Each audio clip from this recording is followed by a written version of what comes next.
It's time to start the only way we know how, with the warm-up. Brought to you from our friends at Brick & Barrel. With a wonderful family atmosphere, Brick & Barrel has a beautiful beer garden and is just the place to take in a game or celebrate after. Brick & Barrel, 155 Joyner Parkway in Lincoln. The way you warm up is the way you perform. So to be the best, you gotta warm up with the best. So warm up with us as we sit down with a member of the Potters coaching staff to talk all things Potters. It's time to get loose and warm up right here on Stones Radio Networks. Welcome to the warm-up show. Mark the Phantom Low here with our guest. Yesterday we had manager John Peters, and that went so well. I said to myself, we got to bring somebody in to kind of lower the bar. Because people are going to expect that thing that we had yesterday every time. So what do? Brock Ragatz, the pitching coach. Perfect choice. Brock, welcome. Thanks, man. New summer, same Phantom. New summer, same Phantom. I was going to start off giving you a compliment. You come in, this is your second year, right, as the pitching coach. You come down last night, first game. Everyone from Stones all the way up to the owner was raving about our pitching last night. You're already doing your magic out there, man. Good job. No, yeah, the best part about last night, we talked about it before the game, is, walks frustrate me. We only had 3 walks and 1 hit batter to 13 Ks or something like that, so it was phenomenal. Yeah, and Anthony Perez went out and did what Perez does, but we were very impressed by Logan Bell since I didn't know he was on the team, and he comes out and he had the injury, 14 months ago, and had to be really encouraged by what you saw from Logan. Honestly, yeah, he recovered very well. Obviously, a UCL injury, sets you back a little bit. A little bit. Seeing how he's recovered and the progress he's made, to see what he did last night, and it was just phenomenal. Well, I know this is your second year as a Potters pitching coach. You've done it before elsewhere as well, managing. You've done it all, but how is different coming in on your second year than it was last year approaching your first year? It's fairly similar, honestly. Obviously, there's a new group of guys still learning names and, still learning how guys like to pitch, what guys throw, what guys need to work on, and talking with college coaches. I think I got that, pretty nailed down right now. So now it's just sticking to it and keeping them on their plan. It's got to be kind of exciting to know you're going to get to work with some young arms. I know we talked to Ryan about it for the last 5 years, and you don't want to do anything to those guys, but you want to help them along. And I know there have been guys like Ryan Bruno who comes here, and what you guys have talked to him about really helped them when they went back to their college teams. Absolutely, yep. All these guys have a plan. We're just here to serve them and the college coaches they play for. Any different for you with the new manager this year? I know it should be a pretty smooth, move, but everybody does things that's a little bit differently. Anything that they're that JP wants you to do that Ryan didn't, or vice versa, or anything like that? No, it's all pretty similar. Like you guys know, I played in 2018 when JP was a first-year coach here, so I got to play for him, got to coach with him. Left, came, coached back to them. It's awesome to see the progress he's made and moved up the chain. It's cool. It's great to see that with everybody. It's great to see Trey Furry. He was back up here in the press box talking to us earlier. It's great to see him back. Tonight, pitcher Grant Kelly. Do you know a lot about Grant? Tell us what we might want to look for. Yeah, CSN guy. He's just a guy that's going to come out and throw strikes, which is what we preach. So I'm excited to see him. I've seen some film. Haven't seen him throw live yet, and talking with him, he's stoked for his start, and, I'm just as pumped for him. Okay, well, I'm going to let you go, and thank you for coming up, but I want to remind you that you have such a high percentage of when you go out and talk to the pitcher, the next batter is retired. I believe it's 91.6% of the time. I don't want you thinking about that when you go out to talk to the pitcher this year, but just know that we are thinking about it, and we applaud you for it. Well, the end goal is to get to 96 by the end of the summer, so we're going to keep going. That is a great goal. Brock Ragatz, the pitching coach. We're back with more pregame right after this on the Stones Radio Networks. Here's a quick look back at Potter seasons past. Find one that he can drive, and it's got to be in a certain situation, a certain location right now. Ahead in the count 2-0. There it is, line drive into right field for a base hit. Both runs will score easily, and Trey Furry has come through again for the Potters, a 2-run single, and they lead at 9-4. Just a line drive down the right field line for Trey Furry. David scores, and the middle, and David comes in. It's going to play on a hop. 1 run scores, the throw coming to the plate, and I think, he did not get him. It's a 2-run single for Blake Burke, and all of a sudden it's a 9-8 Potters lead. Sundstrom scoring and going to second and staying as Sebring, as Burke to Cox every day, and if you know who that is, then you know what I'm saying. 2-2 coming from Schmidt. Here it is. Breaking ball hit in the air toward left center field. David on the move, got it. He might be able to go back to first. His throw is home. A beautiful throw. The tag is applied, and he is out at the plate by a considerable margin. Forgot who was throwing the ball out in left center field. David guns the ball home. A brilliant play. He'll have that extra couple of feet. Schmitty takes a look at him. Not a really big lead right now. Here's the pitch.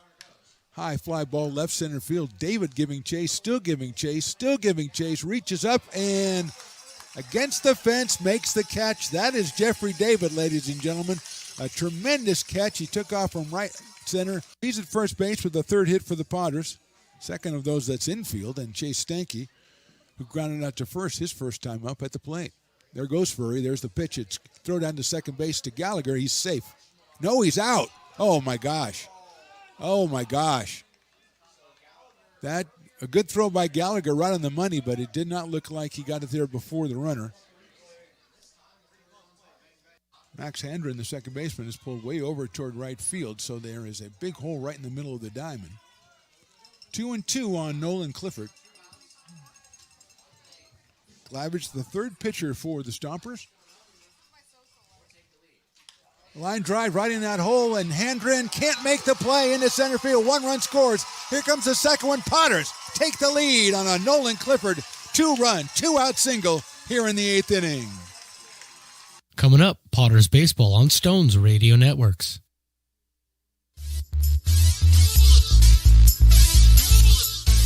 Loomis Basin Brewing Company, a proud sponsor of your Lincoln Potters. Visit them at 3277 Swetzer Road in Loomis or call 916-259-2739. Have you ever wondered, what is CMN? I thought so. Let me help. CMN stands for Children's Miracle Network, a non-profit organization that raises money for children's hospitals. Locally, UC Davis Children's Hospital is your CMN hospital, the only one in our area. It is a nationally ranked comprehensive children's hospital that provides the highest quality of care to pediatric patients like me. How is this level of care possible?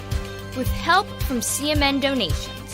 CMN teamed with corporate partners and community donors to fundraise for things like equipment, research, and patient care.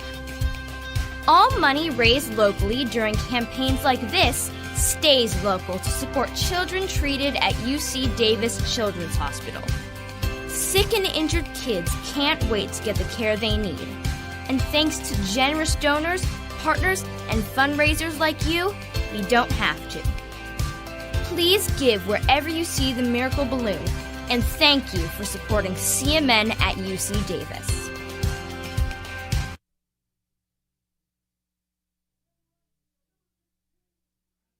Lincoln Potters Baseball. Come on out and join in the fun.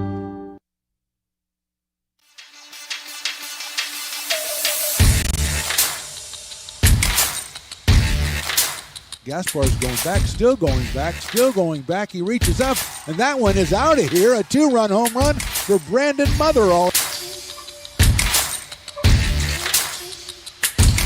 Line drive, center field, hit very well. Barnes goes back, still going back. He's not going to get it. It's down. 1 run scores. Here comes Roselle around third. They're going to send him as well. The throw's coming in. Cut off. It's a 2-run triple for Zach Chamiso.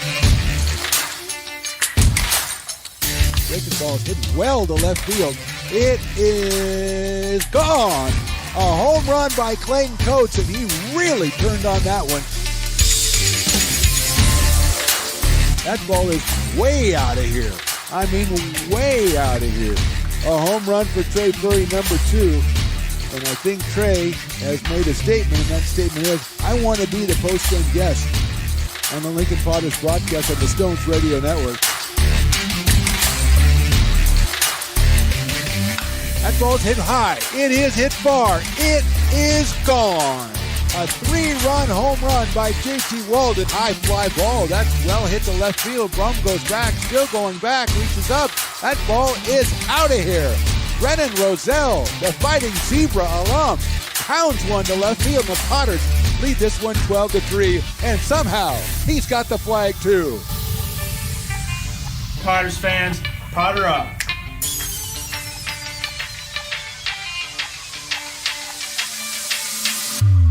Hello and welcome to McBean Stadium in Lincoln, California for another exciting evening of Lincoln Potters baseball. I'm Mark the Phantom Lowe alongside my broadcast partner, the great Stones McCoy, as well as engineer Riley. And tonight we bring you the second of a three-game series with the Potters facing off against the visiting Novato Knicks. Last night, Potters pitching paved the way for new manager John Peters' first career win as the home team prevailed 5-2. Veterans Anthony Perez, Devin Martin, Logan Bell, and Peyton Stumbo combined to strike out 12 Novato hitters and limit the Knicks to just one earned run, while newcomers Cade Sanchez and Landon Weiss drove in 2 runs apiece to pace the offense. It's a fireworks night at McBean, so anything can and probably will happen. We'll get it all started with lineups and first pitch coming up right after this short break on the Stones Radio Networks.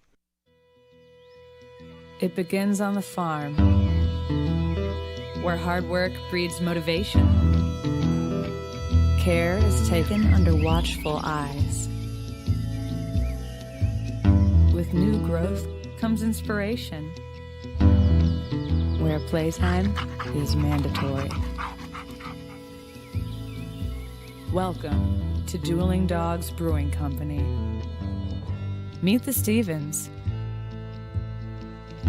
a husband and wife who work hand in hand to craft exclusive small batch beer, mead, and cider. Using locally sourced ingredients to ensure freshness in every glass.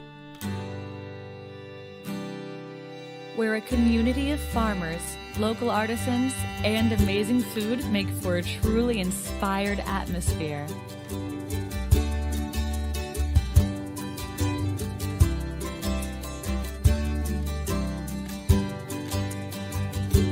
At the end of the day, we know the value of hard work.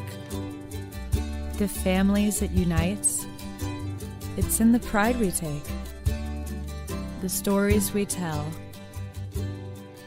and the best friends who are cherished. Dueling Dogs Brewing Company.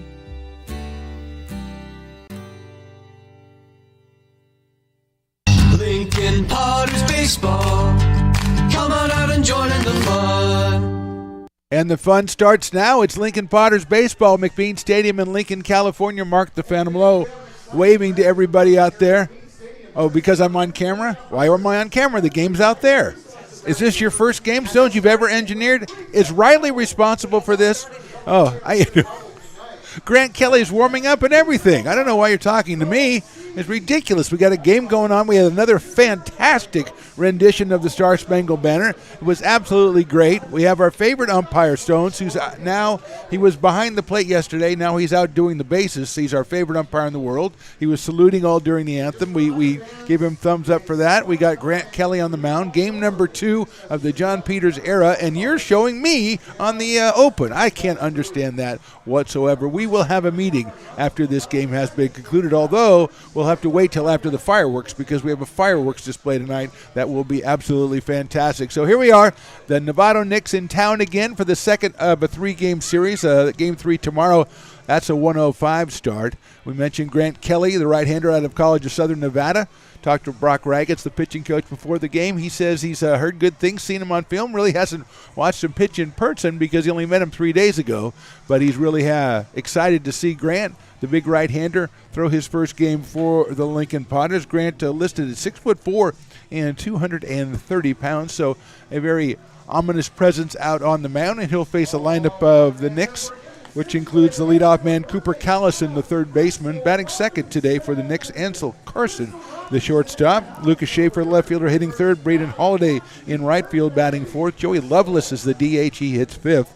It is Zach White, the second baseman, batting sixth. Jaden Huang, 2. He is the first baseman. He is hitting seventh. Jason Pretty is in center field, batting eighth. And Gavin Velez is the catcher. He is batting ninth. Zach Coleman on the mound for the Knicks, and we're ready to get going here. Grant Kelly is in the stretch, and the first pitch is on the way, and it sails high to Cooper Callison. Cooper out of Sonoma State University was 1 for 4 in yesterday's game. He led off that one, played at third base, left-handed hitter. Open stance against the right-hander Kelly. Trey Furry even with the bag at third, and that pitch is hit sharply down the first baseline, but foul. Levi Sotomayor gives it a chase, but needn't have done so. Send one of the guys on the bench after that one, Levi, and go back to your position at first base. Another great crowd out here. Great crowd last night, over 1,450 fans, and tonight with fireworks, we're expecting a crowd just about the same, and the Brick and Barrel backyard is already thriving down the first base line. 1 ball, 1 strike coming up from Grant Kelly. It's high and outside, 2-1. Just like there's rides that you have to go to when you go to Disneyland or whatever, when you take out a mortgage on your house and go to Disneyland. And if you come to the Potters game, you got to go to the Brick and Barrel backyard. It's someplace you've got to go. And then the bounce house, of course, over by third. 2-1 pitch is high again with a fastball. And Kelly is behind Callison, 3 balls and 1 strike. Ansel Carson is on deck, just getting started here from a beautiful night out here at McBean Stadium. Just a beautiful night. 3-1 pitch is high and inside, and that's ball 4. And Callison, who had 1 hit yesterday, is on with the walk. 8 hits yesterday for the Knicks, and they struck out 12 times against the Potters pitching, the quartet of Potters veteran pitchers, notching 12 strikeouts and allowing just 1 earned run. Here's Ansel Carson, who came on late in the game last night, 1 plate appearance and had a base hit. Left-handed hitter against Kelly. Here's the pitch on the way, swing and a miss. So took something a little bit off that one. Let's look at the defensive alignment as Stones is frantically making gestures to me to look at the defensive alignment, which we'll do after this next pitch to Mr. Ansel Carson. Swing and a miss again, 0-2. So let's put that alignment up for the Potters defensively. We've got Aiden Isola in left field. JT Maloney at shortstop. We've got Brandon Springer in right field. Zach Malone is in center field. Trey Furry at third base. Cade Sanchez at second base. Levi Sotomayor. There's a line drive right off the glove of the pitcher. Tried to pick it up. It's going to be out into short center field. And going around first, heading to second, and sliding in head first is Carson. But let's check and make sure that Grant Kelly is okay. I believe it hit his glove. It rolled off his glove right to JT Maloney. JT couldn't handle it, and it trickled out into short center field. So the result is a double for Carson. Runners at second and third. And nobody out, in the batter, Lucas Schaefer. Behind the plate for the Potters tonight is Landon Weiss, and on the mound is Grant Kelly. So Isola, Malone, and Springer in the outfield. Furry, Maloney, Sanchez, and Sotomayor in the infield. Landon Weiss behind the plate, and Grant Kelly is on the mound. And right now in a bit of a pickle here is Schaefer, who was 1 for 3 yesterday, comes up to the plate. Lucas out of the College of Marin.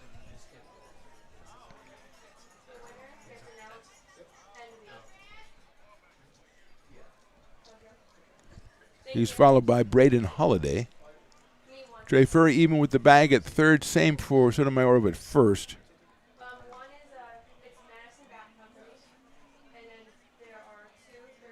Outside with the ball. Nice block by Landon Weiss. He was excellent behind the plate yesterday, supporting the pitching staff. Saving 3 or 4 times when a runner could have advanced. But Landon said not so fast. So it's 1-0 now on Schaefer. Had a single in his first appearance yesterday. That one is high with a fastball from Grant Kelly. 2 balls and no strikes on Schaefer. Several of the Potters, office staff from the owner on down have got the big hats, the Potter big hats. I don't know if they're a special run or however they got them, but there's about 3 or 4 of the Nolan Murphys walking around with one, and Clifton. 2-1 pitch, check swing, he went around. It's going to be 2 balls and 1 strike. I've seen one other one, and also a small child had one. And I think it's the kind of thing where I like it now. If you have like 2 or 3 of them people walking around, if you get too many, it looks a little weird. But 1 or 2, that's fine. The big hat, I love the big hats. That's in the dirt again. Weiss blocks it 2-1. But I think one of the owners, Clifton Taylor, very, very enamored of the big hats and wearing his proudly frontwards and backwards. So I haven't seen the backwards big hat, but he's sporting that as well. That is in there for a call strike. We go to 3 balls and 2 strikes on Schaefer. Big hitter here for Grant Kelly. Braden Holiday to follow. And then Joey Lovelace for the Knicks.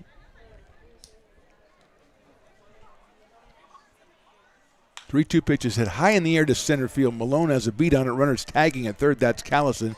Malone's going to just throw it into the cutoff man and keep the runner at second. And across the plate is Callison for the first run for the Knicks. A sacrifice fly and an RBI for Lucas Schaefer. And the Knicks lead it 1-0. Staying at second base is Ansel Carson, as Malone chose to keep him there rather than try to throw to the plate. That was a medium deep hit to center field. I don't think he would have had a chance at getting Callison. So Carson still out at second base, and now here's Braden Holiday. 0 for 3 yesterday, did have a run batted in. Right-handed hitter out of Sonoma State University. Had 4 home runs for the Seawolves in their campaign this last year. Swing and a miss and an off-speed pitch from Grant Kelly. 0-1 on Braden Holiday. I think about 6'1", 6'2", give Braden Holiday, maybe a little bit taller than that. Grant Kelly, as we said, 6'4", out on the mound, looks at the runner at second. Here's the 0-1. Inside, pops out of the glove of Weiss, but he retrieves it quickly. So it's even in the count, 1 ball and 1 strike.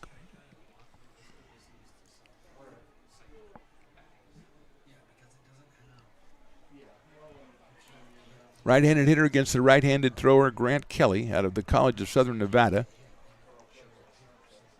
He checks Carson at second. The 1-1 pitch is outside, gets away from Weiss and goes all the way back to the backstop, while pitch is going to move the runner over to third. And that's something the Potters did not want to give him, that extra 60 feet. Now with less than 2 out, a number of ways he can cross the plate.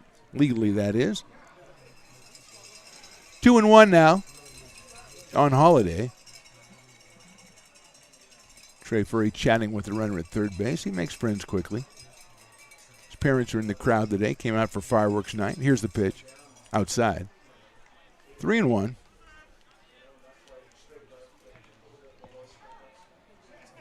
Trey was up here before the game telling us about his woes he had with his back, but everything seems to be fine now. He just had 1 flare-up during the season, and that's it, so everything seems good. He had some problems with that last year. 3-1 pitch. It is in there for a call strike, 3-2. So great to report that Trey is feeling good. Full count, 3-2 on Braden Holiday with Lovelace to follow. Just getting started, top of the first. That's it sharply out towards shortstop. The run's going to score. Maloney bobbles it, and it's safe at first for Holiday. So it's going to be an error on the shortstop, an RBI anyway because the run would have scored. First error of the game for the Potters. 2 runs in now as Carson crosses the plate, and the Knicks lead this one 2-0. Here's Joey Lovelace. Joey came in last night, a late replacement, was 0 for 2. He's from Sonoma State. 247 in 73 at-bats with a couple of home runs for Joey. He takes that one in there for a strike, 0-1.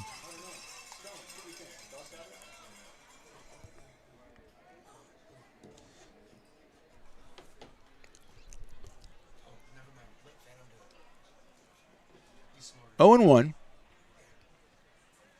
Breaking ball swung on and missed. 0-2.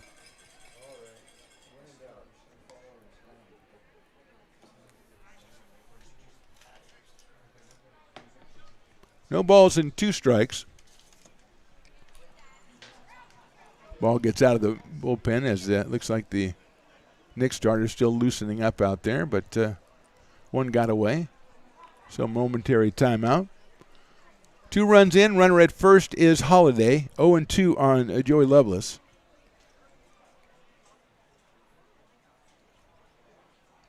That's another breaking ball. Another nice block by Weiss. 1-2. Callison started us off with the base on balls. Then Carson with a double off the glove of the pitcher. Schaefer the sacrifice fly. Holiday the ground out, the RBI ground out error on Maloney. So Holiday is at first. Here's the 1-2. That is a beautiful looking pitch, called strike 3.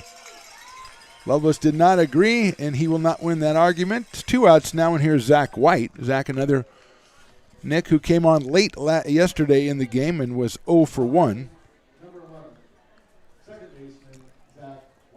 Zach out of Sonoma State University as well.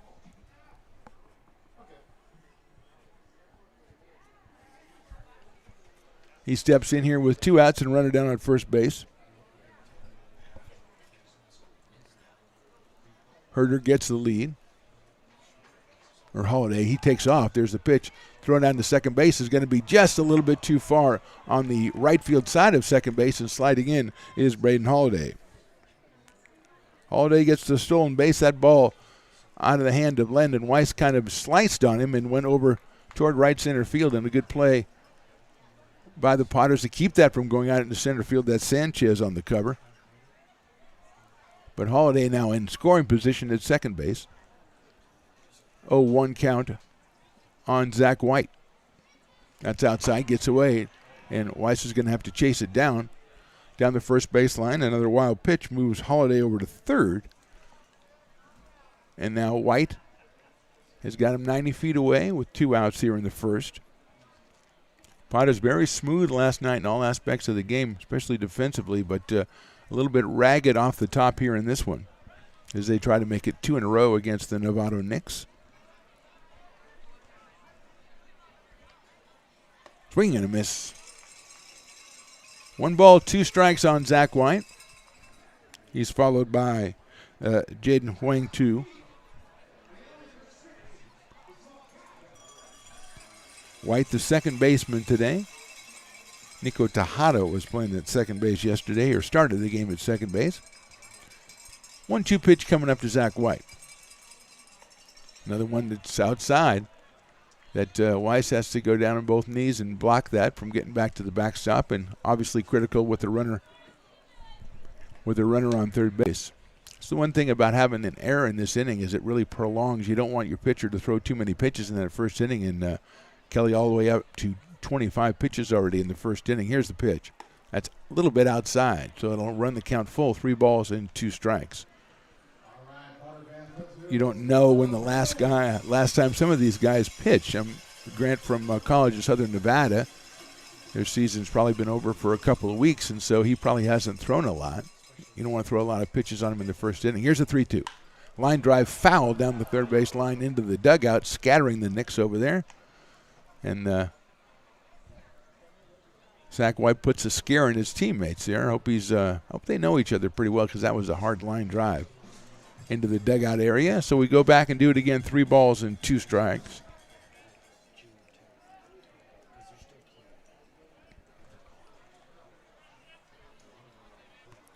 Here's the pitch. That's a little bit outside, ball 4. Second walk of the inning. White goes down to first. Holiday over at third, and now Jaden Huang Tu is going to come to the plate. We're going to have a meeting at the mound. Just a short one, I imagine, but we'll still take a little step away. We're in the top of the first, and the Knicks have put 2 up on the board.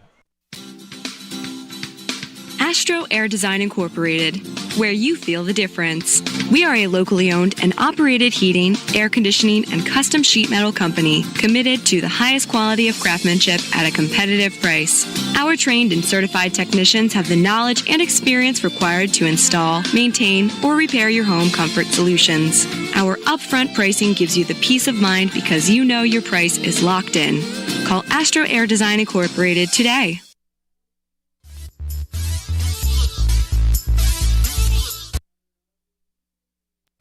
Back in action, meetings are over, and Jaden Huang Tu, the first baseman, who was 0 for 3 last night out of Sonoma State University, steps up to the plate.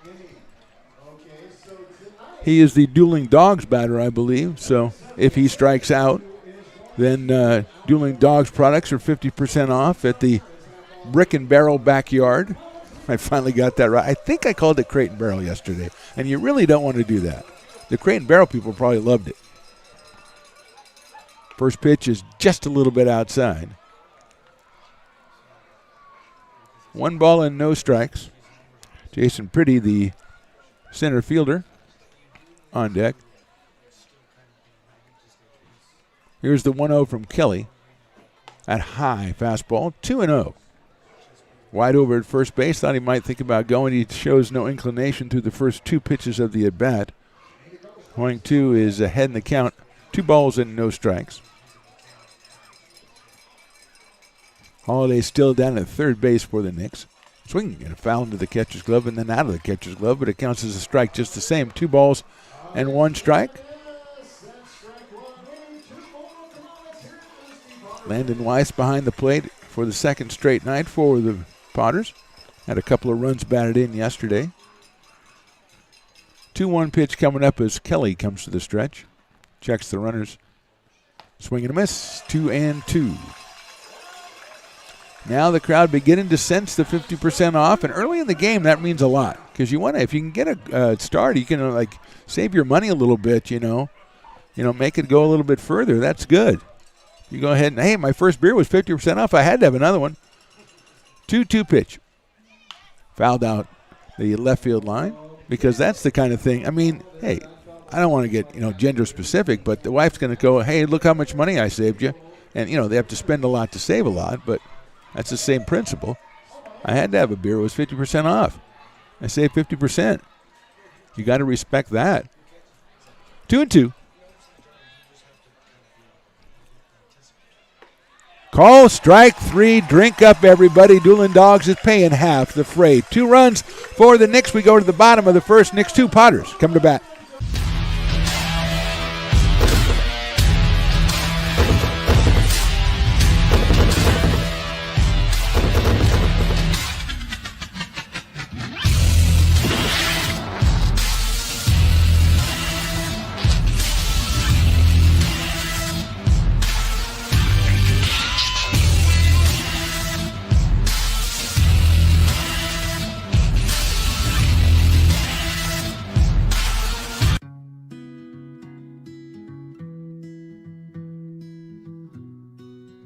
Lincoln Area Archives Museum is the official partner of the Potters' 100th anniversary season. The museum is located just around the corner in Bierman Plaza in the center of the Old Historic District. Plan your visit and learn about early Lincoln history. The mouth-watering Big Mac with a savory Filet-O-Fish and a tasty McChicken. My goodness, that looks good. Oh, you're making a McDonald's menu hack. Yes, a land, air, and sea. Oh, it's going to tip over. No, it's good. It's good. Very stable. Order the land, air, and sea by name. Build it by hand. Lincoln Potters Baseball. Come on out and join in the fun. Zach Coleman on the mound for the Novato Knicks as they have the 2-run lead and threatened to put a couple more up on the board till Grant Kelly came up with his strikeout to end the inning. So Coleman, the right-hander, will take the mound. He is coming to us out of the College of Marin, and he will face a lineup, the first 3 of which are Aiden Isola, our left fielder, then Levi Sotomayor, and J.T. Maloney. Those are the first 3 in the Potters lineup. After that, it's Cade Sanchez batting in the 4th spot. Trey Furry batting 5th tonight. Brandon Springer in the 6th hole. Don Magrella, the designated hitter, is batting 7th. Landon Weiss, the catcher, and then Zach Malone, the center fielder. That is the Potters lineup against Zach Coleman, who enjoys, as we said, a 2-run lead as the Knicks have matched last night's run total in just a half an inning. Last night, Aiden Isola was 0 for 4. He did have a run batted in. And the right-handed hitter out of Granite Bay High and Sac City College will step up to the plate to start it off. Somebody's carrying 3 beers up the stairs, and I applaud them because that's a difficult thing to do. They probably were over at the Brick and Barrel backyard, picked up 3 beers and walked them all the way over here. Fantastic job. Fantastic. Sometimes you have the unsung heroes, the real American heroes, and that young woman was one of them. Here's Aiden Isola. Right-handed hitter, slightly open stance against Coleman, who semi-wind up. That's a ground ball right back up the middle, and it's going to go into center field for a base hit. So Isola gets his first hit as a Potter. Grounding one right back up the middle. Ansel Carson gave it a try out there at shortstop, but could not get it. And that'll bring up Levi Sotomayor, the first baseman who had a couple hits last night.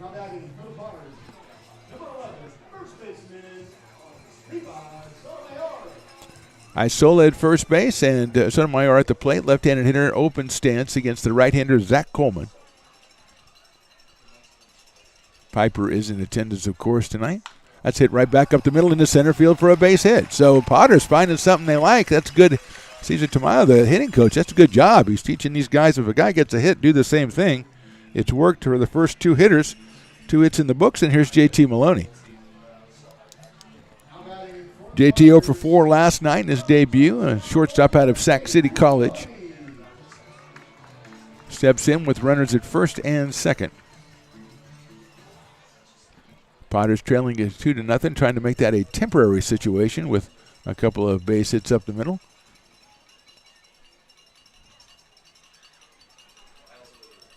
Coleman comes set, checks the runners. Fastball is outside in the dirt. Nice job. Let's go. That's Gavin Velez behind the plate. Cooper Callison at third. Ansel Carson at short. Zach White at second. Jaden Huang 2 is at first base. Lucas Schaefer in left. Jason Pretty in center. And Braden Holiday out in right field for the Knicks tonight. Behind Zach Coleman. 1-0 pitch is high with a fastball, so JT ahead in the count. 2 balls and no strikes. John Peters, the manager, newly minted manager, who has 1 win under his belt. He is taking over the third base coaching spot, or he's always been there. He's maintained the third base coaching spot. Coleman taking his time getting his sign.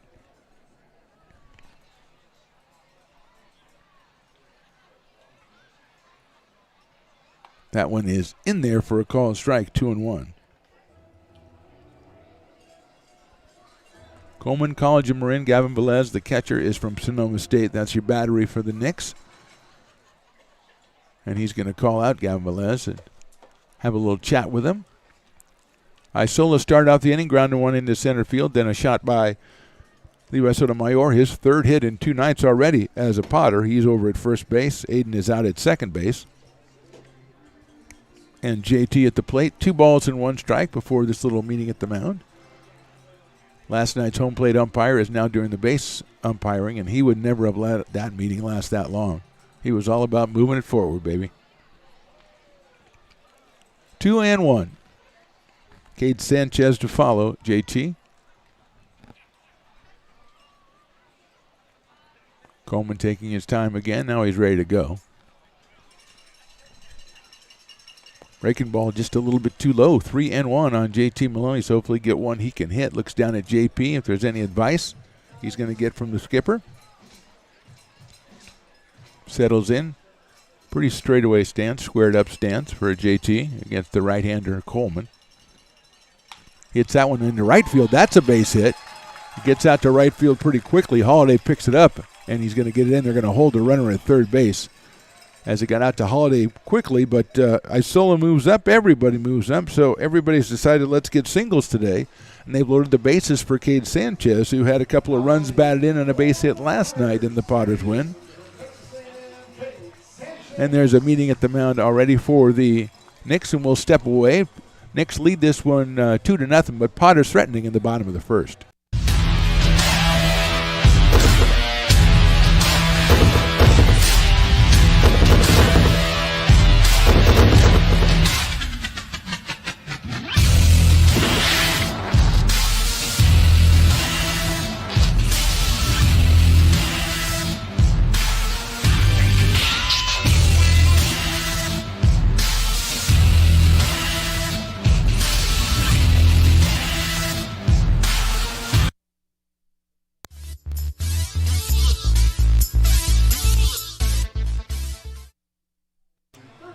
Everybody back ready to go, even our camera, so that's great.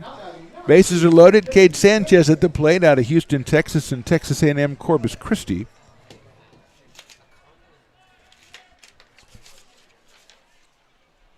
Coleman now, after a little chat with the manager, is ready to go. The pitch, and it is just a little outside for a ball, 1-0. Sanchez 1 for 4 last night, a 2-run single. And a 4-run second inning was one of the key blows in that game, in that inning and in that game, as the Potters took off a 5-2 win. Here's the 1-0. Breaking ball, nice looking pitch. A little bend in that one. 1 ball and 1 strike. Trey Furry, our unofficial pregame guest, is on deck. He just came up to chat, to hang out with Stones. They love Stones. 1-1 pitch is in the dirt. Nice block by Velez, and keeps it in front of him. 2 balls and 1 strike. My personal feelings about Stones are not important. We're workers. We are coworkers, and that's all that matters. Problem is when I get called in by HR, it's Stones, and that's a tough one to negotiate. 2-1 pitch. Line drive, that's a base hit to left field. 1 run's going to score easily. Here's the second one. They're going to send the second runner as well. The cutoff throw by the third baseman to get to the plate, and he's going to be out at the plate. So Sotomayor tried to get to the plate, but a really good cutoff. That was by Cooper Callison, and he guns him out at the plate. It's an RBI as Isola does score. Maloney now is at second. It's Cade's 3rd run batted in 2 games. And 4 straight hits for the Potters, and they have a run to show for it. That'll bring up Trey Furry. Trey 0 for 4 last night. He's ready for a big night tonight, and he's got 2 runners on. 7-5-3 for the putout on Levi. Here's the pitch. Furry takes a breaking ball inside. 1-0. So now we've got JT Maloney out at second base. Cade Sanchez is over at first base. 4 hits, but still 1 out in the inning and 1 run across the plate, and it's a 2-1 ball game. Furry takes that one inside. 2-0.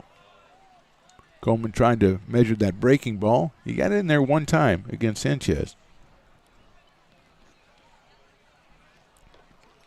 2-0 now. Furry swings and pops it up. He was waiting for that one, and he's very upset with himself that he didn't do more with it. I think it was exactly where he wanted it to be. Good crowd in the stands, good crowd in the grassy knoll on left, and a great crowd out in the kiln out there and right that they refurbished this year for special groups and everything, and it's a fantastic-looking place. Furry lines that one into left field for a base hit. Rounding third and holding is JT Maloney. So the Potters have put up 5 straight hits. They have 1 run to show for it, but they do have the bases loaded, and here's Brandon Springer, the right fielder, who had a couple of doubles last night. So that did feel good to Trey Furry getting that base hit, and his personal friend Stones McCoy would like to say a word. Actually, I just wanted to chime in on the kiln area. We want yes. Huge shout out to Marquez General Engineering for pouring all that concrete out there. Huge shout out to Marquez. Fantastic. Thank you, Stones. Springer fouls that one back. Stones went to a rock concert 4 nights in a row. That's why his voice is not quite there, but we needed to get that information out there because that is a tremendous job they did out in the kiln area. Here's the 0-1 Springer. He hits it high up in the air, short right field. Coming on is Holiday. Still coming, and it's going to drop. Did he get it? No, he did not, and it is a foul ball. And Holiday is still down out there in right field in the bullpen area. And we are getting a wave from the Potters bullpen area, trying to wave somebody out there. So hopefully, Brandon's got up, it looks like. Or Braden, excuse me. Looks like he's got up. So he's playing in straightaway right field and went all the way into the bullpen area, made a diving try at that one. Did not make the catch, was down the ground for a second, but he's got up, and now there's a couple of people around him as Stones' camera are giving you the best look. They get the staff out there, the best trainers in the business on the Potters, and so they're out there taking care of Holiday. Springer at the plate, bases loaded. Single by Isola, single by Sotomayor, single by Maloney, single by Sanchez, single by Furry. But in the midst of all that, Levi Sotomayor was thrown out at the plate on the Sanchez single. And we've got, as the new cameras can tell us, we've got probably a bloody nose out in right field. And we are not medical doctors. But, and there's no Holiday Inn thing or anything like that. Stone stayed at home last night, but he's still making the call. So we'll probably take a second just to see if we can get Braden stitched up here so we can, not literally, but put back together so he can stay in the game. 2 runs for the Knicks in the top of the inning. They got 2 runs on 1 hit. All right, looks like this is going to be a little bit longer, so we'll step away for just a second. Still bases loaded, bottom of the first. Knicks lead Potters 2-1.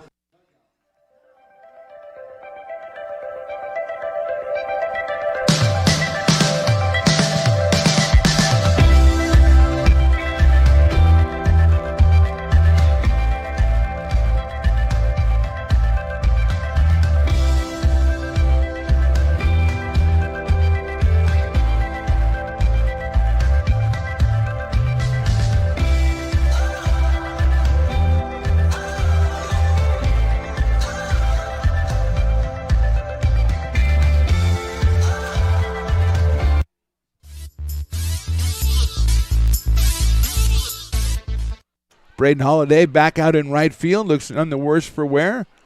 And he will maintain his position as we have an 0-2 count on Brandon Springer here. Bases loaded, 1 out, bottom of the first.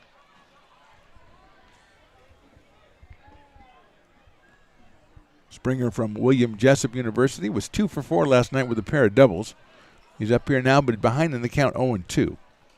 And here's Coleman ready to go again. Here we go. High fly ball right center field. Holiday giving chase, center fielder giving chase. Nice catch out there in center field by Pretty. Both runners tag, and the sacrifice fly for Brandon Springer. Scoring is Maloney. Going to third is Sanchez. Trey Furry stayed at first. Springer gets an RBI. An excellent catch out there by Jason Pretty in center field. He had to cover a lot of ground because Holiday just had a little problem in right field, the bullpen, so he really wasn't going to take a run at that one, and Pretty had to go all the way over and didn't make the play. Here's Don Magrella. Don 1 for 2 yesterday, scored a run. He is the DH today out of Sac City. Breaking ball caught the inside corner, 0-1. Furry down at first base. We learned from the last couple of seasons he is at any time liable to just decide it's time to walk it towards second base and steal it. So we'll keep an eye on Trey Furry with 2 outs and runners on the corners. That's another breaking ball. That's inside. 1-1 on Don Magrella. 2-2 ball game here as the Potters have come back with 5 hits and 2 runs in the bottom of the first inning. And a sacrifice fly by Springer. On the outside corner to Dom, 1 ball and 2 strikes. Cade Sanchez is down at third. JT Maloney scored on the fly ball. Furry now with a pretty big lead over at first base. Coleman comes set. There goes Trey. Here's the pitch. It's high and no throw as Trey doesn't slide into second base. I don't even know what to call that. It's what happens when your slip and slide has no water and you just kind of stop. And then, unfortunately, he did it head first. And so if one of our great photographer friends were here and took a picture of him right when he was doing his face plant, I would have him sign that and pay any amount of money to get hold of that. So Furry somehow is still at second base, and it's a 2-2 count on Don Magrella. Swing and a miss on off-speed pitch. Got him on strikes. So 2 runs, 5 hits, 2 left. We go to the second. It's tied at 2. Astro Air Design Incorporated, where you feel the difference. We are a locally owned and operated heating, air conditioning, and custom sheet metal company committed to the highest quality of craftsmanship at a competitive price. Our trained and certified technicians have the knowledge and experience required to install, maintain, or repair your home comfort solutions. Our upfront pricing gives you the peace of mind because you know your price is locked in. Call Astro Air Design Incorporated today.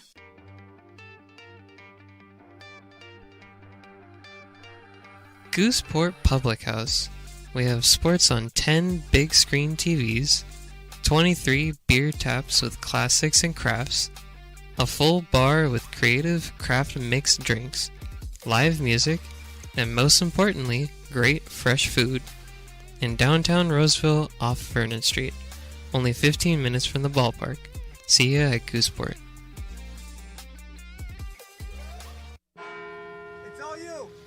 I insist. It's your turn. Nope, I think it's your turn. I appreciate you so much. Thank you so much. Go. I appreciate your appreciation. It fills me. Safe drivers save money with Farmers. Just for driving safely? It's a Farmers policy perk. Get Farmers and you can get a safe driver discount simply for having a clean driving record for 3 years. Come on. After you. After you. Safety first. Get a whole lot of something with Farmers policy perks. We are farmers. Bum, bum, bum, bum. Lincoln Potters Baseball. Come on out and join in the fun. Welcome back. Top of the second. Grant Kelly taking his warm-up tosses. Game tied at 2. Just want to remind you that tomorrow is Military Sunday, 1:05 first pitch. Free with military ID. It's a Slice Sundays also. Ice-cold sliced beer on tap. So get your tickets now, LincolnPotters.com. Tomorrow is Military Sunday. And now we are almost ready to get going here. We've had a lot. We've had two 2 runs by both teams. We've also had the dueling dogs batter strike out, so it's been half-price beer. So there's been a lot going on, and we've only been here for 35 minutes. So, I mean, usually one inning isn't going to take 35 minutes, but nobody seems to mind, and there are fireworks in our future, so everybody's happy about that. Here's Jason Pretty, the center fielder, who made a fantastic running catch, or a fine running catch early in the inning. In the bottom of the first, he takes the first pitch down low for a ball. He's followed by Gavin Velez and then Cooper Callison, 8, 9, and 1.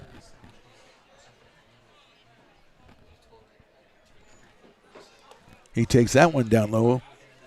2-0 on Jason from Doane University. D-O-A-N-E, Doane University.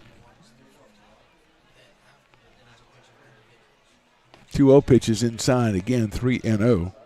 2 walks in the first inning for Grant Kelly. 1 Potter's error, all contributing to 2 runs for the Knicks.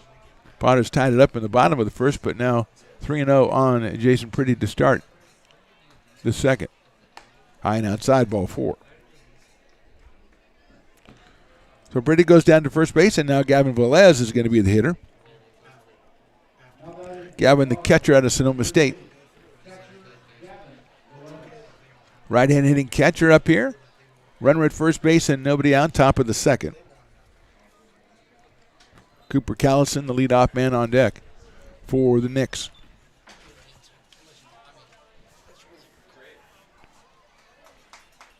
Short lead at first base by Pretty. Here's the pitch. Velez takes outside and low into the dirt and blocked by Landon Weiss.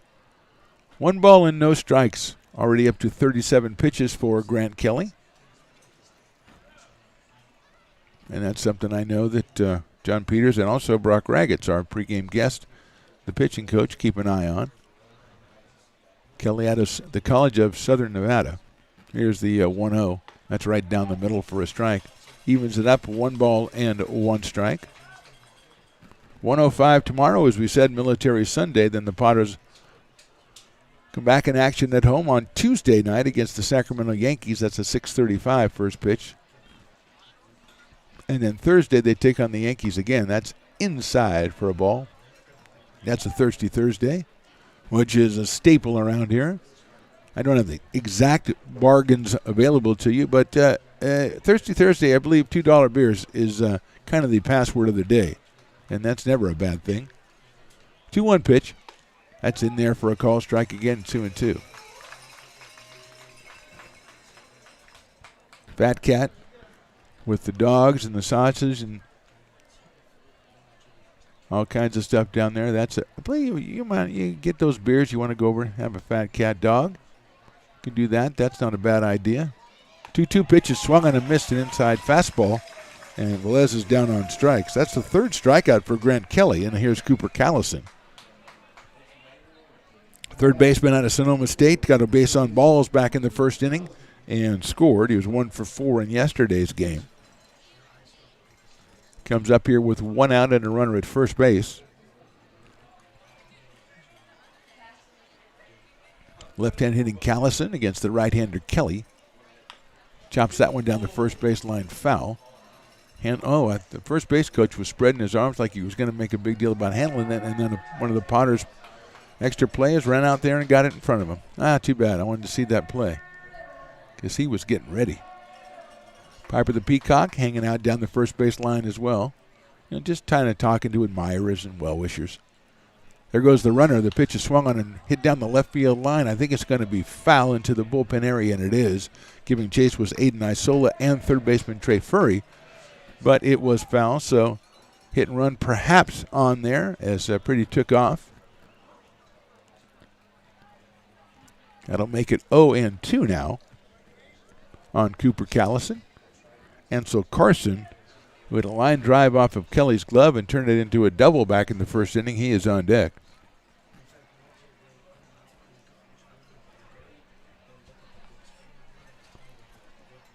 Another great crowd out here for fireworks night. Here's the 0-2. Callison lifts it into left center field. Isola's moving over. He is not going to be able to get there. He tries to get it on a hop. Pretty's rounding second. He's going to third, and getting into second base is Cooper Callison. Callison put it out there in left center, and Aiden Isola seems like he had a little trouble seeing it, which is Very normal for a first-time left fielder in the Sun Field that is McBean Stadium. Callison drops it in there for a double. Going to third is Jason Pretty, so for the second inning in a row, it's second and third. There is one out this time for the Knicks, and here is Ansel Carson.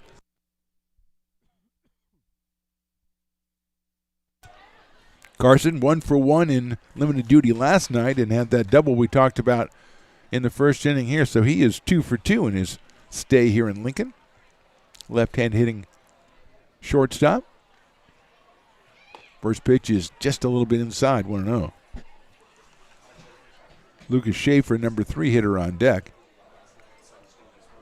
Purdy down at third. He got the base on balls. Then the double by Callison. He just put it in the perfect spot and never stopped running.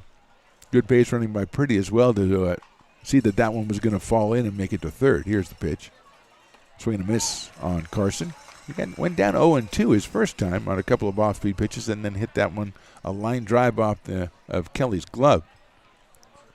1 ball and 1 strike on Ansel Carson.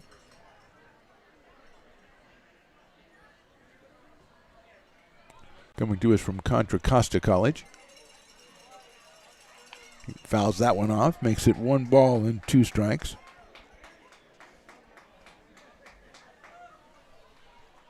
One and 2 on Ansel Carson. Just in the top of the second here. Grant Kelly closing in on 50 pitches in his initial outing as a Potter.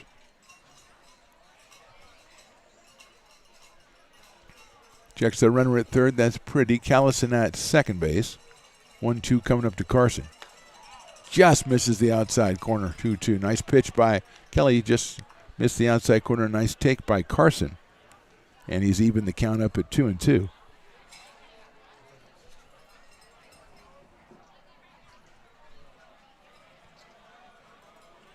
I want to talk about the kiln again, but I don't want Stones to come back on mic because his voice is giving out, and I feel bad asking him. You know, I'm that kind of a guy. I'm a considerate person. Even though he's not a friend, he's just a coworker. I mean, I care about him. 2-2. Callison with a big lead at second, so anything getting in the outfield on the ground is going to be an easy score for him. 2-2 pitches lined into right field in front of Springer, a base hit, and they're going to hold Callison at third base as scoring is Pretty.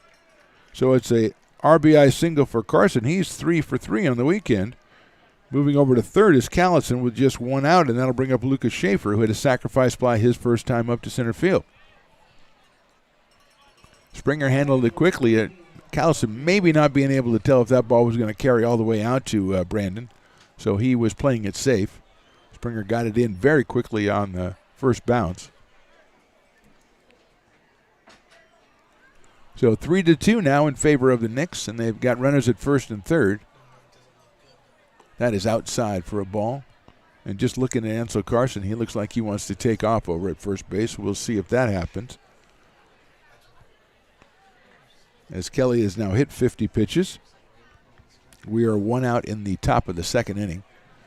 Callison coming down the line at third. The 1-0 pitch. Fastball caught the corner. Evens the count. 1 ball and 1 strike. Lucas Schaefer. Then Braden Holiday.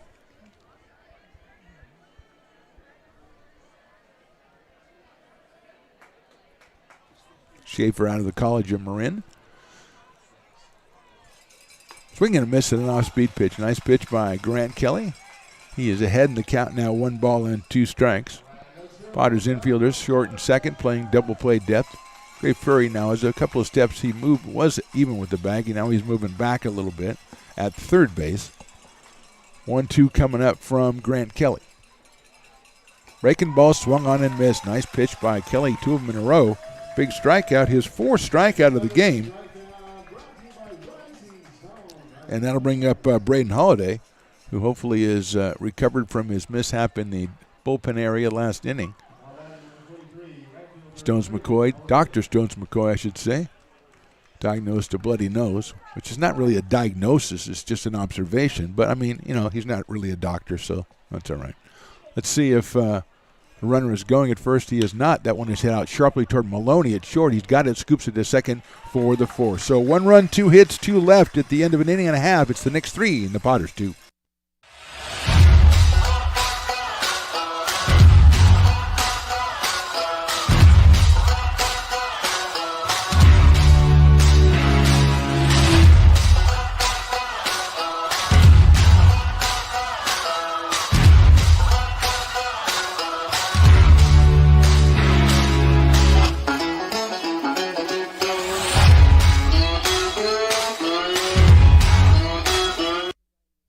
Being in the market for a new home comes with more than just buying a property. It is finding the right house in the right neighborhood in the right community. Since 2005, Lori, with Frey & Associates Real Estate, has lived and worked as a real estate broker in Lincoln. She is passionate about local organizations and volunteers with them as well. She's knowledgeable, she knows, she asks a lot of questions, she gets things done. We still learn a lot from Lori, and she's very helpful, very positive, and has been wonderful, wonderful broker. We at Frey & Associates are your local hometown realtor, and we are here for you.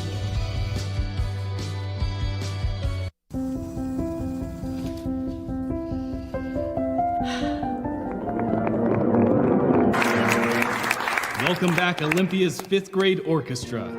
Perhaps there's no place like your home because you made it so at RC Willey. Lincoln Potters Baseball. Come on out and join in the fun. Welcome back, bottom of the second, and that did not mean I wanted this camera on, okay? Stones McCoy, I'm talking to Stones McCoy because we had a little bit of a delay as there are thousands and thousands of children out on the field racing Piper. I think Piper probably finished 11th out of 46. 7. And 47. There are really people there that are not even 2 feet tall. No, I mean, I think this is the youngest. That is, in fact, that one right there. The entire age group, if you put all of those ages together, don't equal Piper. That's it. You could put the whole crowd together, not equal me. Oh, that's true. Stones, I wanted you to come on again because I wanted you to reinforce what you're telling me about the kiln out there because I'm really impressed with that. I know that's for large groups and stuff, and it's a great deal, the groups that go ahead and get that deal and go out there. But now it's just they've really taken care of that spot and refurbished it, and it looks fantastic. Oh, yeah, it's a big deal. I mean, they the Potters went all out this year and got together with Marquez General Engineering, and they had a group, and you and I were out here for part of it. Yeah. They had a group of 25, 30 guys out there finishing the concrete, getting everything ready, setting it all up. We have somebody handing us the largest consumption of chocolate cookies I've ever seen. That's awesome. Who do we pay for these? Who do we we're not giving any to Willie. No, Willie gets nothing. No, Willie gets nothing. These are ours. Thank you so much, person who wanted to give those to Willie, but now they'll never get to him. So, but Marquez General, I mean, they came through for the Potters this year. They turned a dirt field into a concrete, beautiful, beautiful area to have big parties. Fantastic. Thank you, Stones McCoy. I appreciate you, playing injured the way you were because you had to come through and you have the info, and when Stones has the info, he's the one that's got to give you the info. Bottom of the second, Landon Weiss, Zach Malone, and the top of the order, Aiden Isola for the Potters. Weiss 1 for 2 yesterday. He scored a run. He drove in 2 out of William Jessup, and Coleman's first pitch is behind him. So that's going to be a ball. I'll make the call from up here. 1 ball and no strikes, and Landon stood very still so that ball wouldn't hit him. Stones, why'd you give our cookies away? I get at least one of those. Lee. That's hit high up in the air to right field. Holiday comes in, still coming in. He's got a beat on it and makes the catch for the first out. So Weiss flies out to right field, out number 1 here in the bottom of the second inning. And here's Zach Malone, who was 1 for 4 yesterday and scored a run. Center fielder out of Roseville, headed to Sac State. Left-handed hitter against the right-hander, Zach Coleman, who once again has a lead. He had a 2-0 lead, and Potters made it 2-2. Now he's got a 3-2 lead.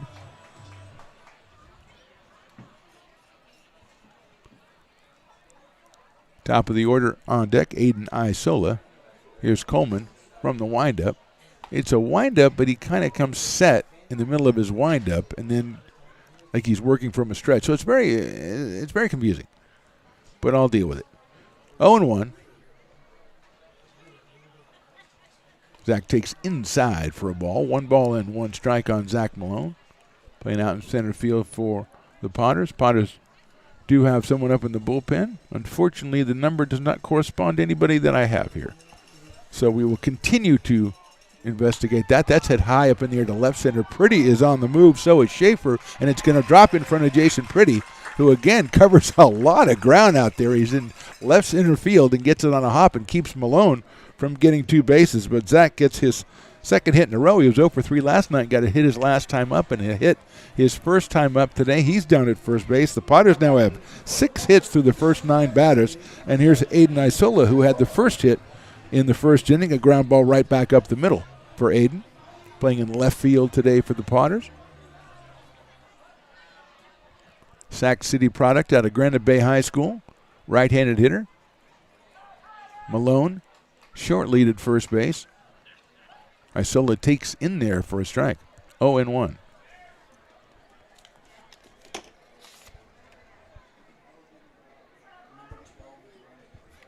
Yeah, Malone did have a stolen base last night. I thought when he got his base hit, which was his third at bat, not his fourth, he did get a stolen base. Here's the pitch. Isola hits it sharply right at shortstop. Over to second for one. Then he falls down, but the second baseman, Zach White, fell down.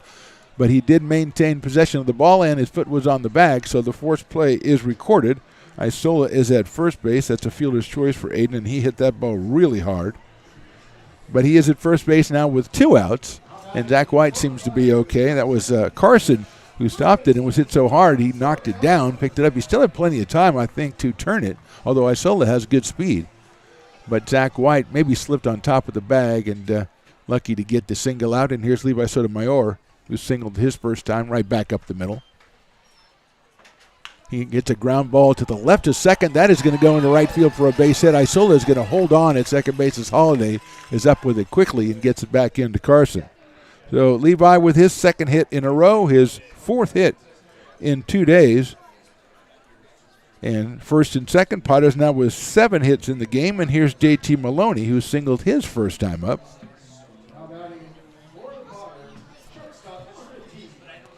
JT steps in here with runners at first and second. 2 outs now.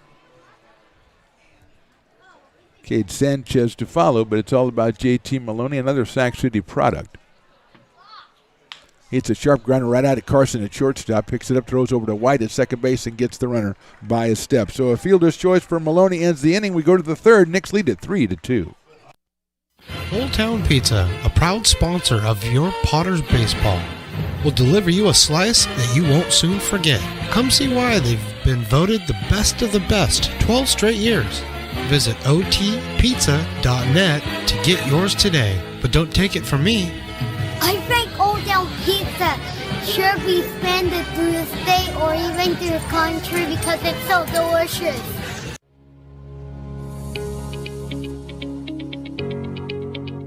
Placer Valley Tourism.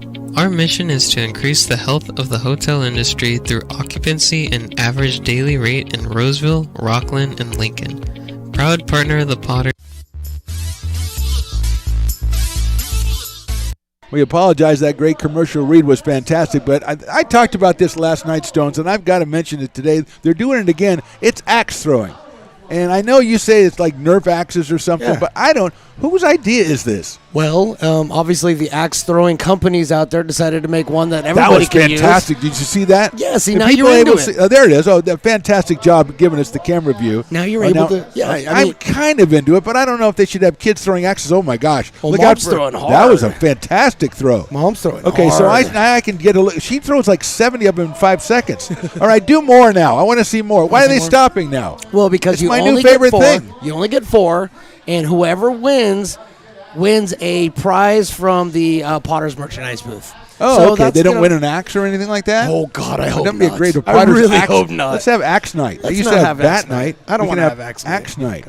Okay. Fine. I think we have a new pitcher, number 12. We have pitcher number 12, and I will find that. You're going to find out who this. Okay. Yeah, I don't have a number 12 here. But I know Willie Preston will have number 12. I was more worried about the axe throwing, so that's all I was doing. So Grant Kelly is done. Tyler Stewart. There we go. Tyler Stewart out of Sac State, 6'1", 195 from Cameron Park. Well done, Stones McCoy. So Stewart will come on in relief of Grant Kelly. So Tyler Stewart will face Joey Lovelace, Zach White, and Jaden Huang too. The first 3 hitters for the Knicks here in the top of the third. A lot of activity. Potters already have 7 hits in this game. Just the 2 runs, though.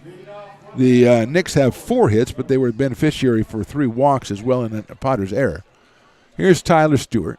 His first pitch is outside for a ball, wearing number 12, which they might want to tell me. At least Tyler's on the roster, and that's all we really care about. 1-0 pitch is in there for a strike, 1-1. So I'm glad we got to look at axe throwing because it kind of appealed to me a little bit more then. Although it looks like it's kind of hard to throw him. and actually get him to stick. 1-1 pitch, check swing. Did he go? I thought he did. If they're going to ask me, check with me. No, they don't. 2-1. It was, unbiased opinion. I just thought he swung. 2-1 pitch. He did swing at that one. It's moving outside a slider, perhaps. 2 balls and 2 strikes on Joey Lovelace, who struck out his first time up looking back in the first inning. He's the DH. He sharply hits a ground ball out toward Cade Sanchez at second base, who comes up and flips it over to Sotomayor. And Lovelace is retired 4-3. First out of the third inning in the books. And here's Zach White, who got a base on balls his first time. And hopefully he's okay after falling down at second base in the last half inning. It seems none the worse for wear. Zach out of Sonoma State University. Right-handed hitting second baseman against the new pitcher Tyler Stewart.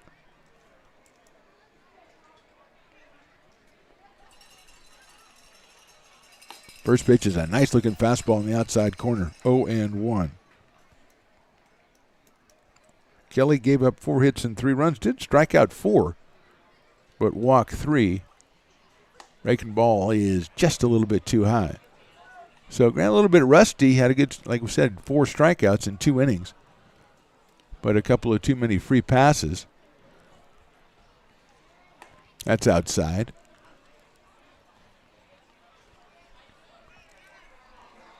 One ball, 1 strike.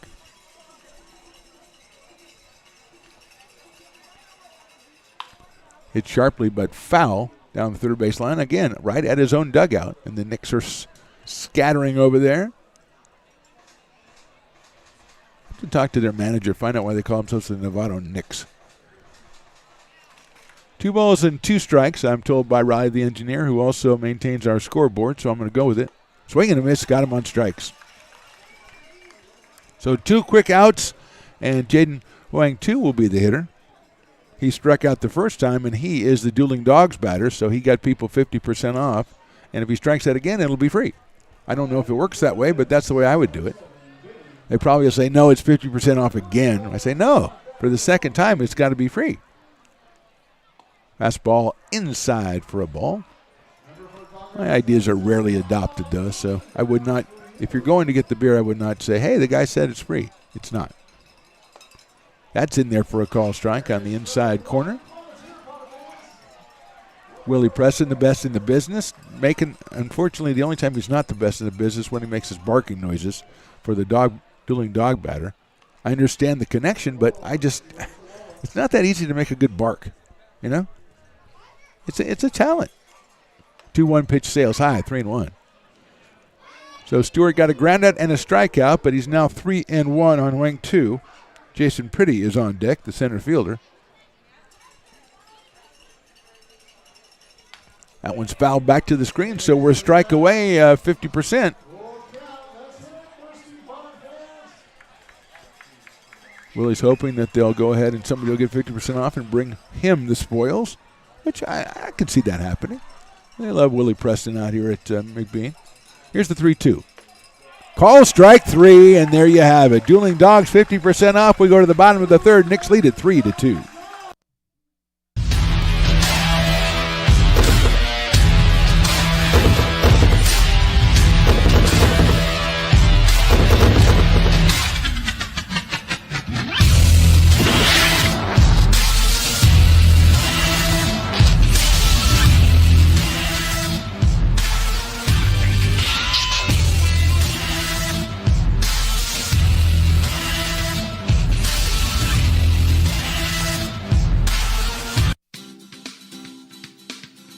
Air Design Incorporated, where you feel the difference. We are a locally owned and operated heating, air conditioning, and custom sheet metal company committed to the highest quality of craftsmanship at a competitive price. Our trained and certified technicians have the knowledge and experience required to install, maintain, or repair your home comfort solutions. Our upfront pricing gives you the peace of mind because you know your price is locked in. Call Astro Air Design Incorporated today.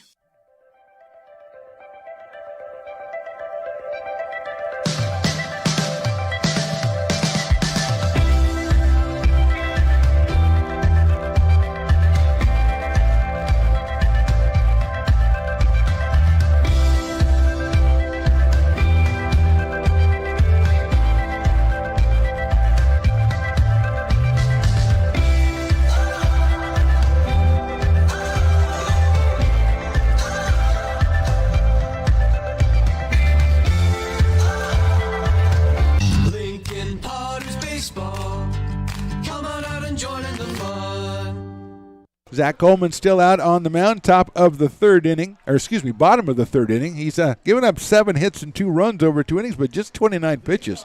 So he's got plenty left in the tank out of the College of Marin, and he's out there to face Cade Sanchez, Trey Furry, and Brandon Springer. 4, 5, and 6 for the Potters, who trailed this one 3-2. Sanchez singled his first time up. He's 2 for 5 on the young season. There's a couple of runs batted in from last night. Beautiful night out here for baseball. Here's the pitch. Coleman's first one is down in the dirt for a ball, 1-0. Thought the Brick and Barrel backyard would be a little bit more crowded after the 50% off, but I think everybody got there early, and they want to get back in their seats to see Cade hit, so I understand that. Breaking ball, nice looking pitch from Coleman. He's thrown that a couple of times, bent it in there for a strike against right-handed hitters. 1-1 on Cade Sanchez out of Houston, Texas. Playing at second base for the Potters. That one is outside. 2-1. Gavin Velez behind the plate. Cooper Callison at third. Ansel Carson, the shortstop. Zach White at second. Jaden Hoying, too, is at first. Holiday Pretty and Schaefer in the outfield for the Novato Knicks, who lead this one 3-2, bottom of the third. Look out. Inside for a ball. 3-1. JP, John Peters, the manager, talking about Cade Sanchez yesterday in our pregame warm-up interview. He said he has a really quick bat, which he just used to hit a ground ball into center field for another base hit. So Sanchez is 2 for 2 today. Potters with their 8th hit of the game, and here's Trey Furry, who lined a single to left his first time up. This is the kind of night that Trey Furry might pull out the power. He's got the power to hit it out of here, and he's done so on several occasions. And be a nice kind of way to christen a fireworks crowd, put one out of here, Mr. Furry. 0 for 4 last night, and spanked a single in the left field his first time up today, so he is 1 for 1. He's got a runner at first and nobody out against Zach Coleman.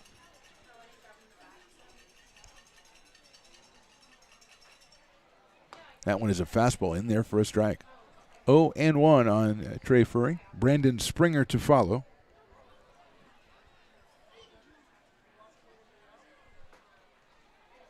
Short lead at first base by Sanchez. Furry grounds one foul down the third base line over by the Knicks dugout, which they are congregating outside of, and there's a lot of them in the bench, so a lot of guys to take aim at over there. Usually it's their own guys who hit it down there, but this time it was Furry, who is now down in the count, 0-2.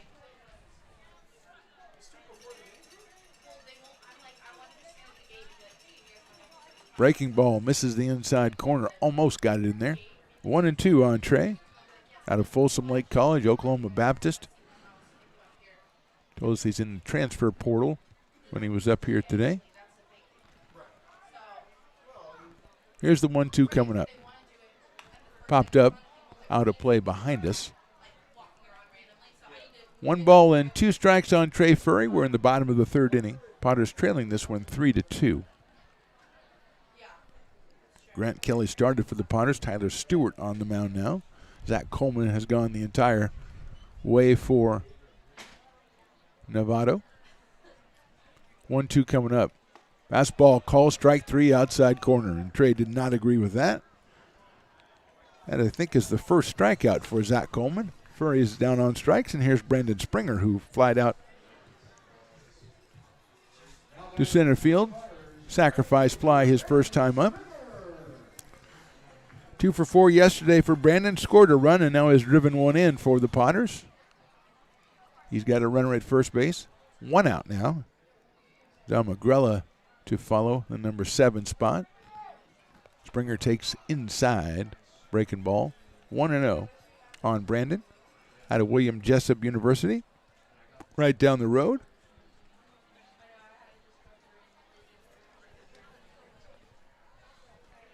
Coleman comes set, checks over at first base. A short lead by Sanchez. Here's the pitch. Springer hits it down the third base line right at the dugout, which we've talked about on several occasions. That one hit something and just went all the way down into the corner. So nobody hurt on that one. 1 ball, 1 strike on Brendan Springer.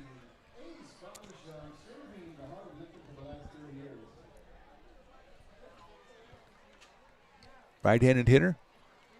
Brandon's about 6'3", 6'4". He's a tall one. Hits that one high up in the air down the right field line and out of play down by the parking lot Potters, who had, I think, on the menu today was scallops and some other stuff. Brussels sprouts, shrimp. They had shrimp on the menu yesterday. They had like 3 entrees yesterday. They had a bacon cheeseburger and shrimp and corn. And today, a more seafoody kind of menu today for the parking lot Potters. There goes the runner. The pitch is down in the dirt and not a throw going to be made. Sliding in is Cade Sanchez. He gets credit for the stolen base. Pitches a ball to Brandon Springer, so now he's got a runner out in scoring position and a 2-ball and 2-strike count. Don, the head of the parking lot Potters. They do fantastic work out there, and not the least of which is making a tremendous tailgating meal most nights. Not every night, but most nights. 2-2 coming up. Springer takes outside. Good take by Brandon. 3-2 now. No activity right now in the Knicks bullpen. They had 3 pitchers go last night.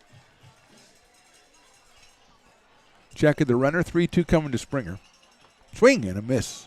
Off-speed pitch got him. So second strikeout of the inning for Zach Coleman. His first 2 of the game. And here's Dom Agrella, who struck out. Actually make that second and third of the game because Dom struck out back in the first inning. So still out at second base, Cade Sanchez, who singled. Stole second. But now 2 outs, and here's Dom from Sac City College.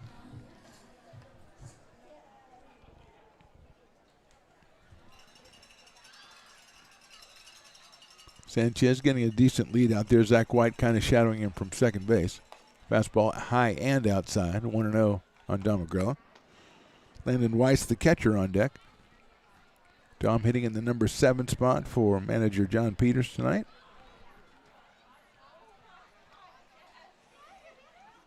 Swing and a miss. Another breaking pitch from Coleman. Evens the count 1-1. Tomorrow, 1:05, the same 2 teams conclude the 3-game series. Potters are back at home on Tuesday against the Sacramento Yankees and Thursday also against the Yankees before entertaining the Menlo Park Legends next weekend, Friday, Saturday, and Sunday. Breaking balls high and outside. 2-1. So lots of chances to come out and see your Potters before CCL play starts, and that will be the next week as the Sonoma Stompers will be in town, but the Potters will play them 5 times. I think 4 of them are in Sonoma. High for a ball.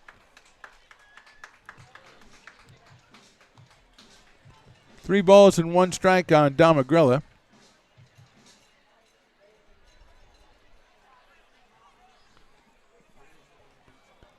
Coleman comes set. Checks Sanchez at second base. 3-1 pitch. In there for a call strike. 3-2. Potters play the Stompers on the 6th, 7th, 8th, and 10th. 3 of those 4 are on the road. The Potters do have a home game on the 9th against the West Coast Kings as well. So a lot of chances to see your Potters. Takes that one outside corner, call, strike 3. So 3 straight strikeouts after a single to open the inning. We go to the 4th. The Knicks lead this one 3-2.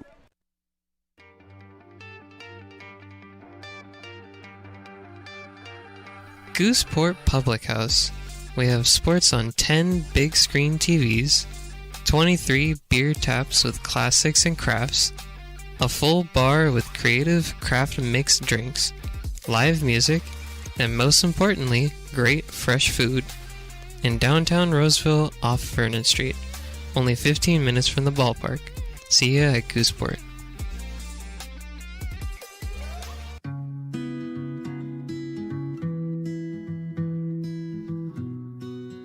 Lincoln Area Archives Museum is the official partner of the Potters' 100th anniversary season. The museum is located just around the corner in Bierman Plaza in the center of the Old Historic District.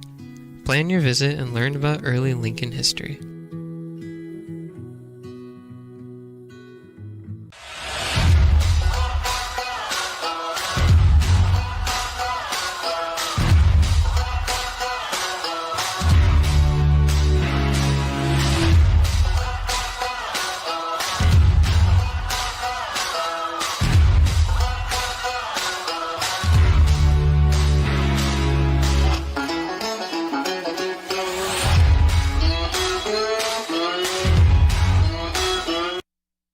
Lincoln Potters Baseball. Come on out and join in the fun. Moving along to the top of the fourth inning, Knicks leading at 3-2. It'll be Jason Pretty, Gavin Velez, and Cooper Callison against Tyler Stewart, who struck out 2 in his first inning of work in relief of Grant Kelly. Tyler, the right-hander out of Sac State or California State University of Sacramento, whichever one you prefer. I went there so I can say whichever one I want. So there you go. That's the way that works. Pretty got a base on balls and scored back in the second inning. First pitch from Stewart is outside for a ball. 1-0 on Jason. Comes to us from Doane University and takes that one on the outside corner. Evens it up, 1 ball and 1 strike. Another great crowd. We thank the fans of Lincoln for coming out and supporting the Potters again, as they've done for the past 7 years. That one is a nice-looking pitch, which was called a ball, so it makes it 2 balls and 1 strike. My advice to you, if you want to come out to a Potters game, get a bunch of people together. 2-1 pitches, swung and a miss, and go out to that Kiln area for large groups. That looks fantastically fun. I might have to go out there myself. You know, I'll talk to the engineer and Riley, the real engineer. Check swing, he went. Yes, strike 3. So Stewart with his 3rd straight strikeout, and Pretty is down on strikes for the first out of the 4th, and it brings up Gavin Velez, who struck out back in the second inning. So Gavin is 0 for 1. See if I can work with my engineers and get like a remote hookup out there and broadcast from the kiln. Work on that, Riley. Take that through the levels of the company. I know you have to go up to the higher-ups to get the okay for something like that, but do what you can. And here's Velez. Takes the first one inside and is ahead in the count. 1 ball and no strikes. Cooper Callison, the top of the order, on deck for the Knicks, who lead this one 3-2 just in the top of the 4th inning. Tyler Stewart, the second pitcher for the Potters. That one just a little bit high. So Velez quickly ahead in the count. 2 balls and no strikes.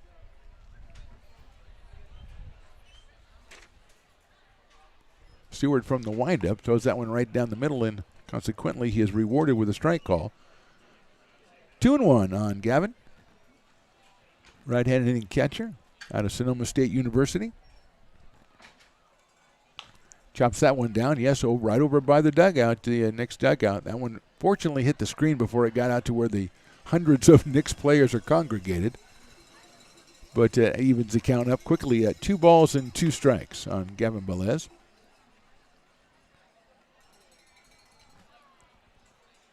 Breaking ball just a little bit high. 3-2. Gavin about 5'8", I would say. So if he was 5'10", he would probably be back in the dugout right now. But here's the 3-2. Fastball down low. Ball 4. Couple of close pitches. Stewart loses them to the base on ball, so Velez goes down to first base. First base runner against Tyler Stewart. And here's Cooper Callison, who has walked and doubled, so he has been on base both times against Grant Kelly. Walked in the first and scored, and then perfectly placed a line drive into left center field did last time and made it around to second base. Takes the first pitch down low. 1-0 on Callison. He's followed by Ansel Carson, who hasn't been retired in 3 trips in this weekend's activities so far.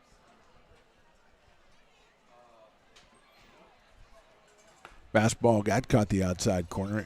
In there for a strike. 1 ball, 1 strike on Cooper Callison.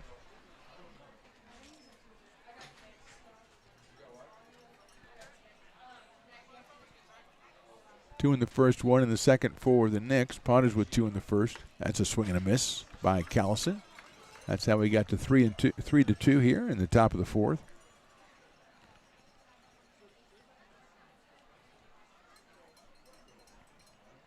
Just a good feeling at a baseball game. People milling around, having fun, getting something to eat, getting something to drink. Chopped out towards second base. Sanchez has it. He's going to go to second for 1, over to first, and they got a double play. What a play. What a throw by the shortstop, J.T. Maloney, for the 4-6-3 double play. So nothing going for the Knicks in the top of the 4th. We go to the bottom of the 4th. Novato leads this one 3-2. It's all you. No, I insist. It's your turn. Nope, I think it's your turn. I appreciate you so much. Thank you so much. Go. I appreciate your appreciation. It fills me. Safe drivers save money with Farmers. Just for driving safely? It's a Farmers policy perk. Get Farmers, and you can get a safe driver discount simply for having a clean driving record for 3 years. Come on. After you. After you. Safety first. Get a whole lot of something with Farmers Policy Perks. We are farmers. Bum, bum, bum, bum. Loomis Basin Brewing Company, a proud sponsor of your Lincoln Potters. Visit them at 3277 Swetzer Road in Loomis or call 916-259-2739. Being in the market for a new home comes with more than just buying a property. It is finding the right house in the right neighborhood in the right community. Since 2005, Lori with Frey & Associates Real Estate has lived and worked as a real estate broker in Lincoln. She is passionate about local organizations and volunteers with them as well. She's knowledgeable, she knows, she asks a lot of questions, she gets things done. We still learn a lot from Lori, and she's very helpful, very positive, and has been wonderful, wonderful broker. We at Frey & Associates are your local hometown realtor, and we are here for you. Lincoln Potters Baseball. Come on out and join in the fun. Top of the fourth, I'm very mesmerized by the air guitar contest. Piper taking on two very small opponents, and evidently they think playing guitar is just patting your hands back and forth and you're flapping them like you're flapping your wings, and they're going to go ahead and let that. I really, really fear for the next generation of air guitarists if they're going to say that is the standard by which air guitar is going to be measured. I salute the participants for coming out there against Piper. Piper is a very imposing presence, but that was really not guitaring out there. And I've seen guitaring. That was not guitaring. But again, thanks for coming out and helping us out. Coleman's first pitch is in there for a strike. He's facing Landon Weisen, Zach Malone, and Aiden Isola. I don't want to be negative to children, but your side about the axe throwing, so you got to meet me halfway here on the air guitaring. 1-1 to Weiss, who flied to right back in the second for his only appearance. Breaking ball's hit high up in the air to left field. Schaefer's moving over him. Now he's moving back. Still going back, reaches up and makes the catch up against the fence. A fine catch by Lucas Schaefer. A ball that might have gone out. I think it was a little bit short, but what a catch out there by Lucas Schaefer. Weiss is denied the first home run of the season, perhaps, for the Lincoln Potters. But he hit the ball well, as he has done all the times he has been up so far in this season. Here's Zach Malone, who singled his first time up. Left-handed center fielder, was 1 for 4 last night. Out here against Zach Coleman, who's now hit 52 pitches. Malone lines one at shortstop, who can't see it. He loses it in the sun. It's in the left center field for a base hit. He went right at Ansel Carson and came right up to him, and then when it got real close, he said, I have no idea where it is. The sun is very brutal on the left side of the infield this time of night. And Malone has himself a sun-aided line drive hit. He did hit the ball hard. Carson goes to get his sunglasses. Here's Aiden Isola, who was singled in the first inning, then hit into a fielder's choice, and he hit the ball about twice as hard the second time as he did the first time, but he hit it right at the shortstop. So he is 1 for 2, 0 for 4 last night, did have an RBI. Steps in here against Zach Coleman. That was hit number 9 for the Potters. Breaking ball inside to Aiden. He takes it for a ball, 1-0 on Aiden Isola. Led by Sotomayor, who's 2 for 2 in this game. He is on deck. He's followed by J.T. Maloney. So Malone at first. A 1-0 count to Aiden Isola. Breaking ball's ripped to left field, but foul over the grassy knoll and out toward the parking lot area. So Aiden all over that one, but turned on it. And he is even in the count. 1 ball in, 1 strike. Looks like a little bit of stirring going on now in the Knicks bullpen as Coleman working in his 4th inning. 55 pitches to his name. 1-1 pitch to Isola. Check swing, did he go? Yes, he did. Rung up by the base umpire, who's last night's home plate umpire. He was probably our favorite umpire because he had a generous strike zone, which is just what you need in the first game of the year. And he called a tremendous game last night. 1-2 now on Aiden.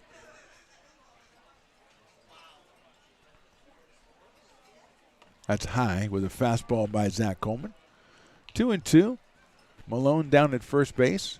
Piper sauntering in front of the bleachers behind the backstop there with his entourage of young people who are drawn to his magnetism. There's a throw over to first base.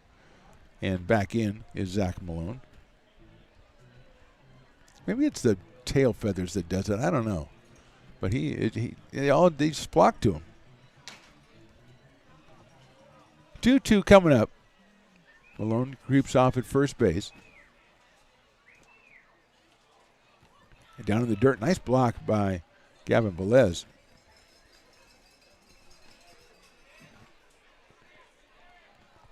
Three balls and 2 strikes now, 1 out. Would not be surprised if Zach Malone takes off from first base on this one. 3-2 pitch coming up to Aiden Isola.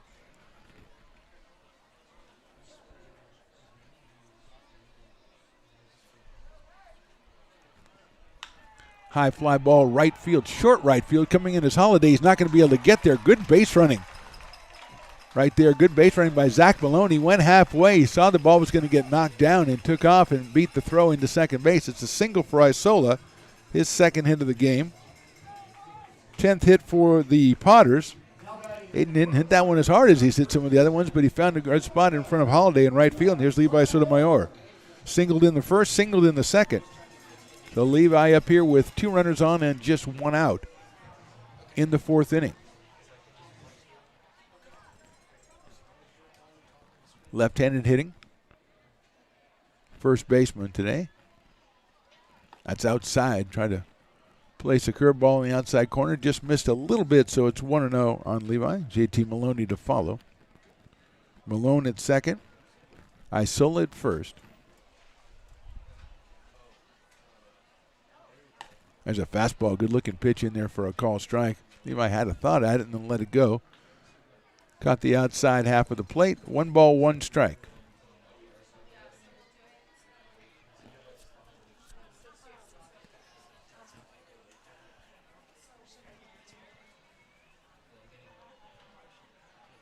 That's fouled back to the screen. Knocked our camera down. So Levi does not want us to broadcast from that camera anymore. I guess he didn't like that look, so he just hit a foul ball and knocked it down, and Stones McCoy's going to now there's a guy in the front row who's playing to the camera. Look at him, Riley. He's over there like he thinks he's on camera. That's high, a fastball. Kind of the Cheech and Chong looking guy down there. And he was mugging for the camera. 2-2, but fortunately, at Stones Radio Networks we have many cameras. Well, we have a couple of cameras. Stones is going to go down and do some repairs, him and his buddy down there. Here's the 2-2, outside ball 3. I wish we could dedicate a simple camera to watching Stones out there as they're obviously some part was knocked off and now they're looking for it. Actually, you probably can see him behind home plate to your extreme right on the screen. Swinging and a foul into the catcher's glove, strike 3. Big out for Zach Coleman on that one. He got Sotomayor for the first time. So 2 outs, and here's JT Maloney. And now we're going to have a meeting at the mound and perhaps a pitching change as 64 pitches for Zach Coleman. We're going to step away for just a second.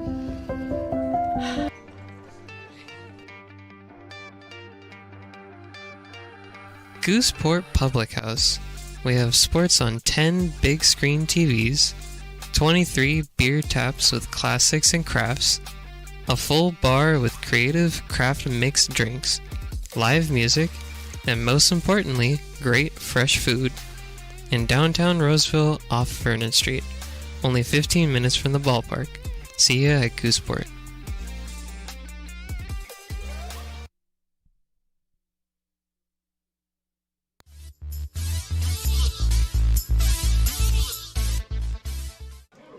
Back out to the mound is Zach Coleman as the meeting is resolved. There is some activity now in the bullpen, some very furious activity out there, but right now it's still Zach Coleman. JT Maloney at the plate. 2 out and 2 on here in the fourth.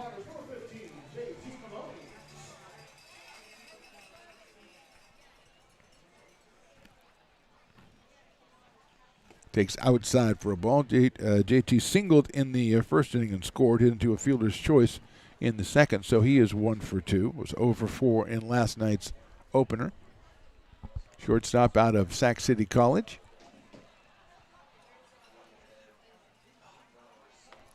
Check swing, did he go? Well, it's called strike, so either he did or was on the corner, so it's 1-1 on JT Maloney. Over at first, Aiden Isola. Zach Malone is at second. Maloney swings and misses in the back, goes flying right at the patrons there on the third base side. He goes over to pick it up. He offers a little bit of an apology as they almost became more involved in the game than they even wanted to. And those are great seats over there, that row behind the screen. Got the the cup holders and everything. That's fantastic over there. But that time you had a bat flying at you, so momentarily you might have regretted your decision, but everything worked out okay. And it's 1-2 on JT Maloney. Takes a fastball called outside corner, strike 3. So a couple more strikeouts for Coleman. We're through 4, and the Knicks lead at 3-2. It's all you. No, I insist. It's your turn. No, I think it's your turn. I appreciate you so much. Thank you so much. Go. I appreciate your appreciation. It fills me. Safe drivers save money with Farmers. Just for driving safely? It's a Farmers policy perk. Get Farmers and you can get a safe driver discount simply for having a clean driving record for 3 years. Come on. After you. After you. Safety first. Get a whole lot of something with Farmers policy perks. We are farmers. Bum, bum, bum, bum. Loomis Basin Brewing Company, a proud sponsor of your Lincoln Potters. Visit them at 3277 Swetzer Road in Loomis or call 916-259-2739. Being in the market for a new home comes with more than just buying a property. It is finding the right house in the right neighborhood in the right community. Since 2005, Lori, with Frey & Associates Real Estate, has lived and worked as a real estate broker in Lincoln. She is passionate about local organizations and volunteers with them as well. She's knowledgeable, she knows, she asks a lot of questions, she gets things done. We still learn a lot from Lori, and she's very helpful, very positive, and has been wonderful, wonderful broker. We at Frey & Associates are your local hometown realtor, and we are here for you. Lincoln Potters Baseball. Come on out and join in the fun. Top of the fifth, Tyler Stewart still on the mound for the Potters. He's been through 27 pitches in 2 innings and allowed 1 base runner. He'll face Ansel Carson, Lucas Schaefer, and Braden Holiday, 2, 3, and 4. For the Knicks, Carson 2 for 2 today, a double and a single and a run batted in. Takes the first pitch in there for a strike, was 1 for 1 last night. Left-hand hitting shortstop. Out of Contra Costa College. Hits one out sharply towards second base. That Sanchez has it on a big hop. Underhands to first and gets him by a step. 1 out as Carson is finally retired. And here's Lucas Schaefer, who has sacrificed fly in the first inning, then struck out in the second. So he's 1 for 4 for the series and a run batted in. Right-hand hitting left fielder. He is out of the College of Marin. Pops it up right side. Call is Sanchez. Cade has it for the second out. So quickly 2 outs for Tyler Stewart here in the fifth. And that brings up Braden Holiday, who reached on an error in the first inning and hit into a fielder's choice. So he's 0 for 2. Did pick up an RBI in the first inning as the error had nothing to do with the fact that there was a runner at third. He was scoring anyway, whether the play was made or not. So he gets credit for the RBI. He's up here with 2 quick outs here in the fifth. First pitch inside for a ball, 1-0. Joey Lovelace, the DH, on deck in case Holiday can reach for the Knicks. That one's down the middle. Evens it up, 1 ball, 1 strike. Grant Kelly went the first 2 innings. 4 hits, 3 runs, struck out 4, walked 3. Stewart came on in the 3rd inning, 1, 2, 3 in the 3rd, allowed a walk in the 4th, but then the Potters turned to 4-6-3 double play. Breaking ball in there for a strike, so it evens it up at 2-2.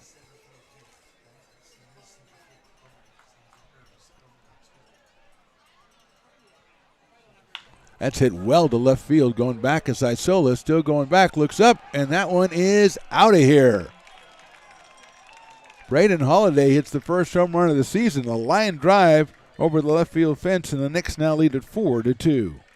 Second run batted in for Holiday. He had 4 home runs during the Sonoma State season, so obviously had the power, and he showed it to us right there, as obviously he's recovered from his bloody nose in right field and goes yard to give the Knicks the 2-run lead. Here's Joey Lovelace, struck out and grounded out, so 0 for 2 for Joey. Takes the first pitch in there for a strike, 0-1. So unexpected there as Stewart was just mowing through the inning very quickly on a couple of pitches. Fastball on the corner, inside corner that is, 0-2. And Holiday just got a hold of one and hit it over the left field fence.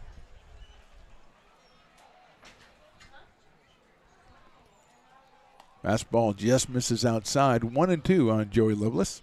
Zach White to follow if Lovelace gets something started.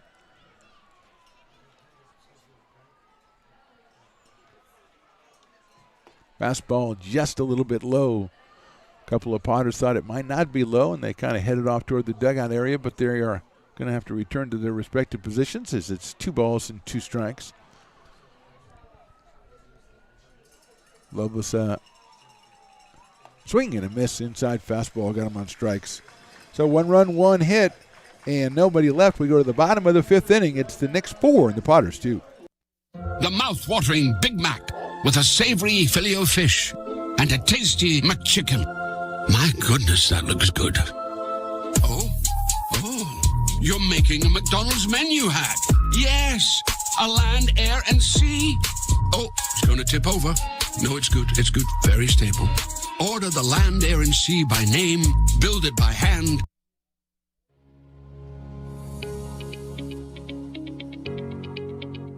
Placer Valley Tourism. Our mission is to increase the health of the hotel industry through occupancy and average daily rate in Roseville, Rockland, and Lincoln. Proud partner of the Potters in the 2023 West Coast World Series Tournament from August 8th to 11th.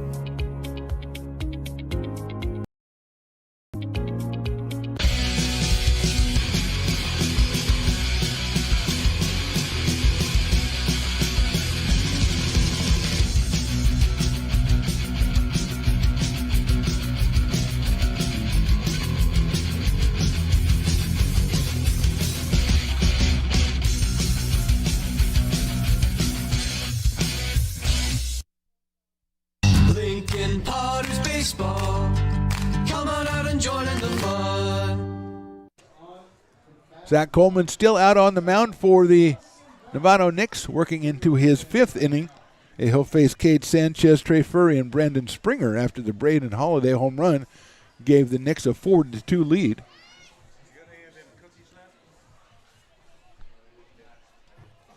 Here's Sanchez, who singled in the first. Drove in a run with his single in the first, and he singled in the 3rd, so he is 2 for 2.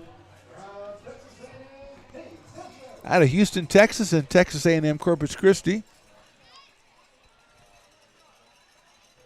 Breaking ball stays high. 1 ball and no strikes. Potters with 5 hits in the first inning, 2 in the second, 1 in the third, and 2 in the fourth. So 10 hits in the game. Still just 2 runs, though. That one is right down the middle. 1 ball and 1 strike.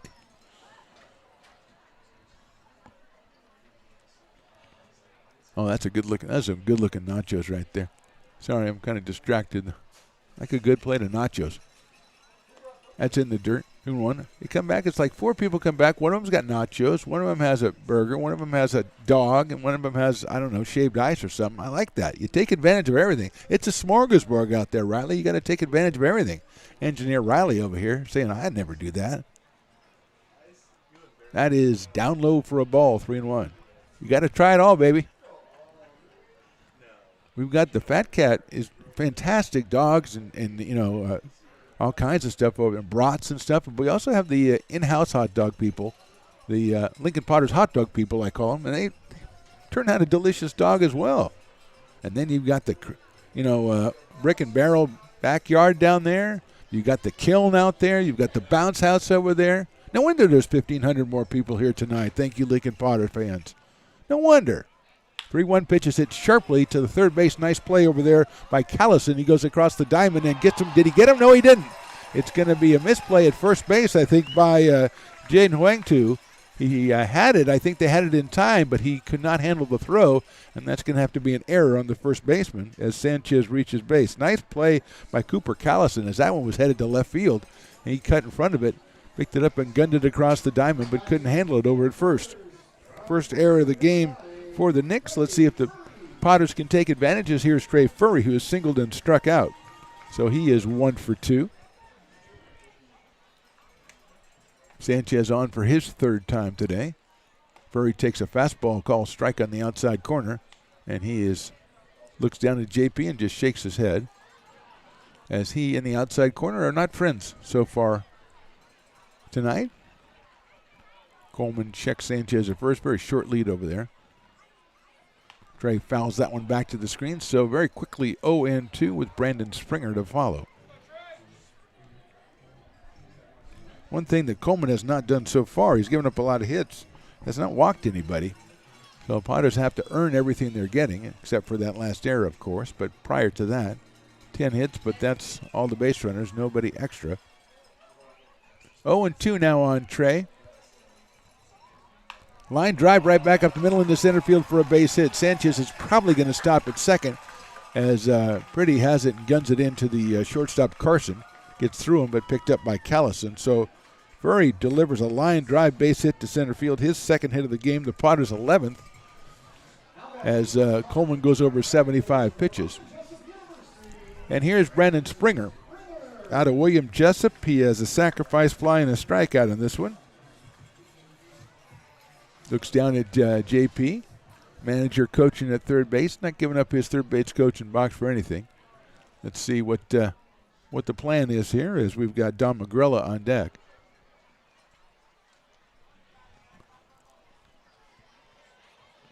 Springer swings and misses. Big cut at that one off speed pitch, 0-1.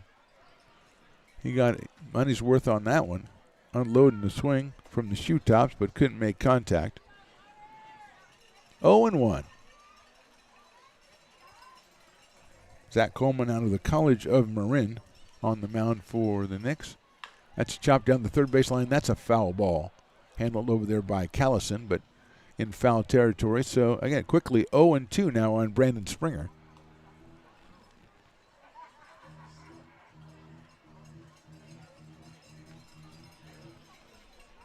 Shaved ices never go out of style. Doesn't matter what temperature. That's a family favorite of the Stones McCoy family. I know they could go shaved ice all day. 0-2 now on Springer. That's high and inside. Did he go? I don't know if he did. Are they going to ask? Yes, they are. And yes, he did go. And boos just raining down from everywhere. All 1,500 people are just really mad right now, as that was called strike three. I think that was called a swing. And now here's Don Magrella. So 1 out. 7 strikeouts now for Coleman, who had just 1 in the first 2 innings. That is his 7th. 1 out now in the bottom of the 5th. Breaking ball, beautiful pitch in there, and Magrella takes it for a strike. He has struck out twice so far tonight, so he's up here for his 3rd time with a couple of runners on base. And the Potters down by 2 at 4-2.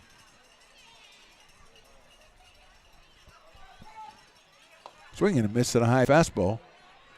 So he's got 2 guys on, and the next 3 hitters all went 0-2. And he's 0-2 on Don Magrella. Landon Weiss on deck, who almost had a home run his last time at bat.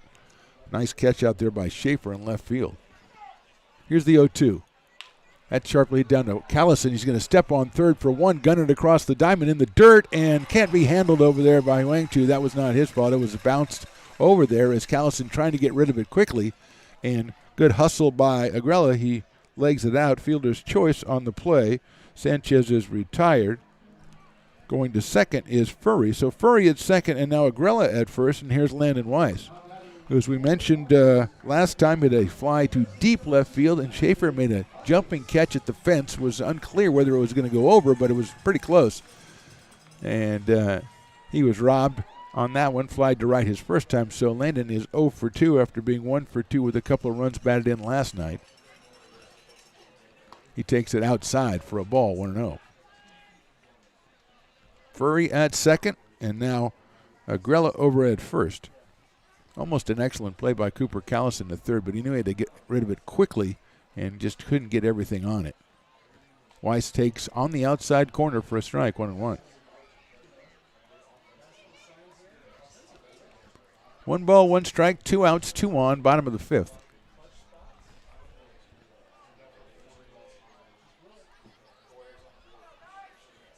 High fly ball center field. Pretty has a beat on it in medium deep center. Now comes in 2 steps and makes the catch. So a couple of runners, but nothing going for the Potters in the fifth. We go to the top of the sixth. Knicks lead at 4-2.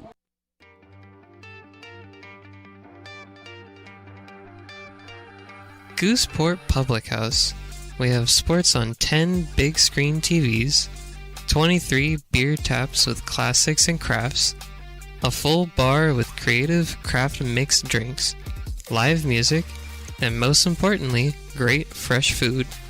In downtown Roseville off Vernon Street, only 15 minutes from the ballpark. See ya at Gooseport. Old Town Pizza, a proud sponsor of your Potters baseball, will deliver you a slice that you won't soon forget. Come see why they've been voted the best of the best 12 straight years. Visit otpizza.net to get yours today. But don't take it from me. I think Old Town Pizza should be expanded through the state or even through the country because it's so delicious. Lincoln Potters Baseball. Placer County's best-kept secret is back for another exciting summer at historic McBean Stadium. 33 action-packed home games loaded with fun for the whole family. Local beer, wine, and eats. Fireworks, giveaways, theme nights, kids zone, and more. Come join in the fun and enjoy small-town baseball with Major League Entertainment. Tickets on sale now at LincolnPotters.com. Lincoln Potters Baseball. Come on out and join in the fun. Going to the top of the sixth inning, the Knicks have 4 runs on 5 hits. The Potters 2 runs on 11 hits. Zach Coleman has kept them on the bases but hasn't let any of them cross since the first inning. So he is ahead in the top of the sixth, 4-2. And here comes Zach White, Jaden Wang Tu, and Jason Pretty, 6, 7, and 8 off Tyler Stewart, working in his 4th inning now for the Potters. He's given up 1 hit and 1 run. The home run by Braden Holiday. Back in the 5th, and here's White, who's walked and struck out. Swing and a miss on an off-speed pitch, so quickly Stewart ahead in the count. No balls and 1 strike. Teams meet again tomorrow, 1:05 first pitch, Military Appreciation Day. That is down low, I guess. Ball 1, 1-1. Free with Military ID on Military Sunday. Also Slice Sundays. Swing and a miss, 1-2. Ice cold sliced beer on tap. And there's only one, it's 1 keg. That's all. They have a very limited supply. So you got to get out here and order it quickly, which shouldn't be a problem. 1-2. Swing and a miss. Stewart looking impressive, getting another strikeout. That is his 5th strikeout in 3 1/3. White is down. Here's Jaden Wang Tu, who has struck out twice, and unfortunately for him, he's the dueling dogs batter, so each strikeout has resulted in a 50% reduction in price of dueling dogs products. And he steps in here now, the left-handed hitting first baseman. He chops one out towards shortstop. Big hop for Maloney and drops it, picks it up, throws to first, and he still got him at first base. So Maloney had it, dropped it, picked it up, and threw it to first and barely got him at first base. 2 outs, and here's Jason Pretty. Center fielder has walked and scored and then struck out in the 4th, so he is 0 for 1 and covers a heck of a lot of ground out there in center field. Actually, that's Brandon Herder coming up to bat now. So Herder comes in for Purdy.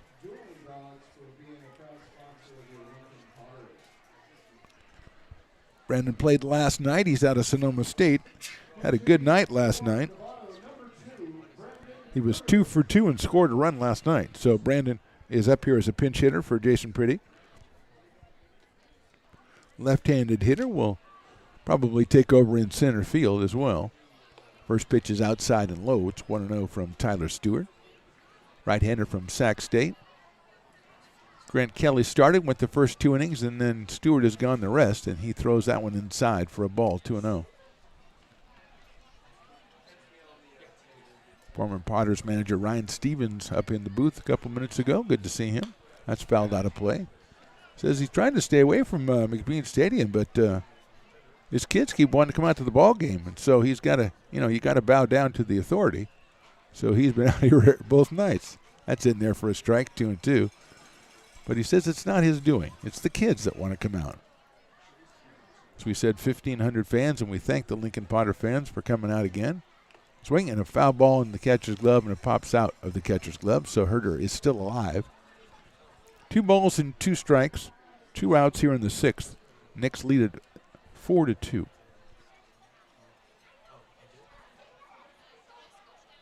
Fastball right down the middle, call strike 3. Tyler Stewart, very impressive once again. We go to the bottom of the 6th. Knicks lead at 4-2.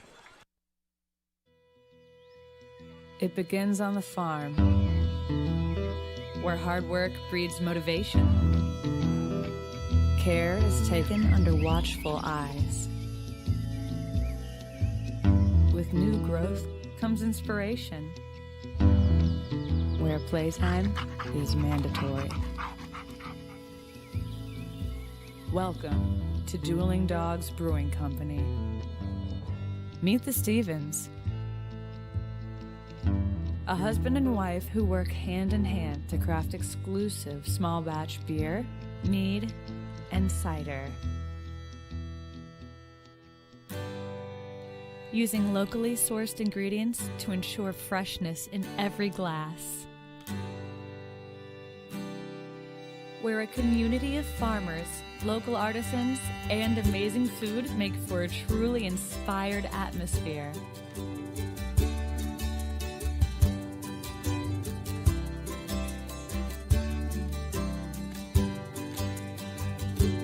At the end of the day, we know the value of hard work. The families it unites, it's in the pride we take, the stories we tell, and the best friends who are cherished. Dueling Dogs Brewing Company.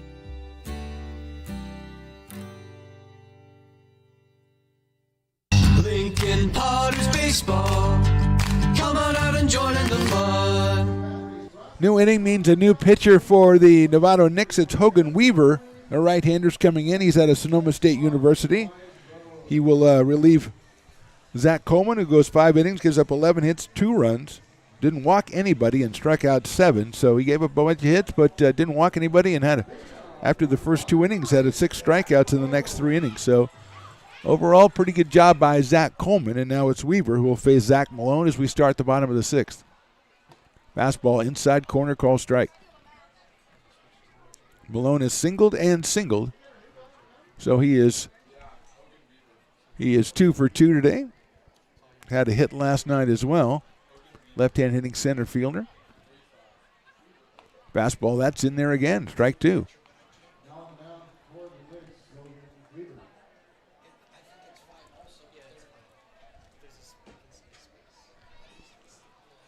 So 0-2 now on Zach Malone. Also have a new catcher. We think it might be Nico Tejada. It's tough to tell.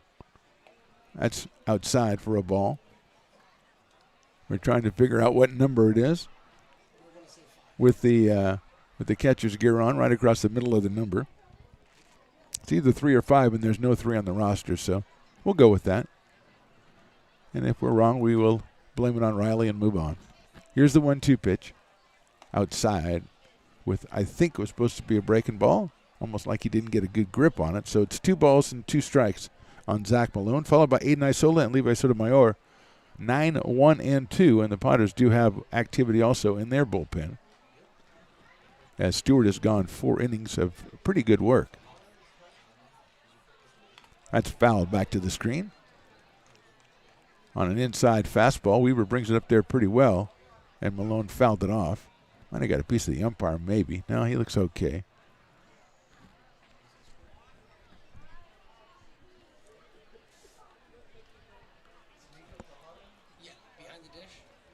One and 2 on Malone. Actually, it should be 2 and 2 on Malone. Right? I got 2 and 2. Scoreboard has 1 and 2.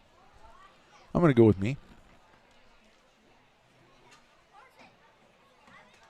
That's high for a ball. Makes it 3 balls and 2 strikes on Malone, opening up the bottom of the 6th. Potters, time kind of running out on the Potters. They got the wealth of 11 hits, but they only parlayed it into 2 runs. And that well kind of runs dry sometimes. Here's the 3-2. Fastball, ball 4. So Malone walks, got down in the count, worked it all the way back out of base on balls, reaches base for his 3rd time tonight, and here comes Aiden Isola. He has a couple of singles and a fielder's choice, so Aiden is 2 for 3 today. Right-hand hitting left fielder. Checking with JP. John Peters down at 3rd base. Steps up here against Hogan Weaver.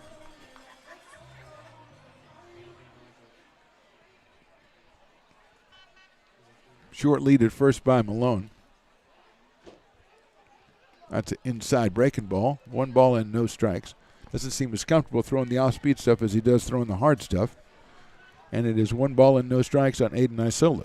Reminder, tomorrow, Military Sunday, 1:05 first pitch, free with military ID. Come on out and see the Potters. Great support from the community the first 2 days. That fastball is poured in there for a strike. 1-1. Over 1,450 last night and 1,500 Potter fans in attendance tonight. So we welcome each and every one of you until you come on back. Come on back now, you hear? Something like that. 1-1 coming from Weaver. Throw over to first base, and Malone was kind of leaning the other way, so he's lucky that he got back in there. Nick Tobin has taken over at first base for the Knicks. He was the starting first baseman last night in Game 1. That one sails all the way back to the screen and gets caught up in the screen, luckily, so Malone is able to go, because if you hit the backstop here at McBean, it'll bounce right back to you, but that one went up into the screen too high, and Malone advances to second on the wild pitch. And he's in scoring position, which Potters have been in scoring position a lot today. They've only pushed 2 across the plate so far. 2-1 count on Aiden Isola.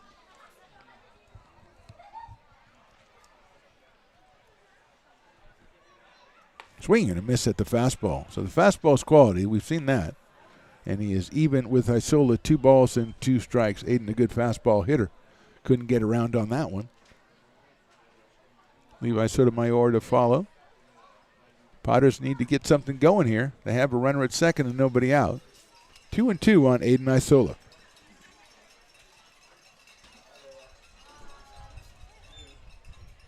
Swing and a miss, another fastball. Got him on strikes. So Weaver comes with the heat, gets Isola on strikes for the first out of the inning. And here is Levi Sotomayor, who has singled twice and struck out. So he is 2 for 3 in the game today, playing first base for the Potters. JT Maloney to follow. Open stance from the left side for Levi against the hard-throwing Weaver.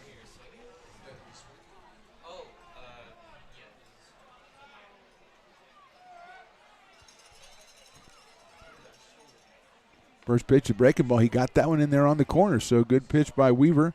He is ahead in the count. No balls and 1 strike.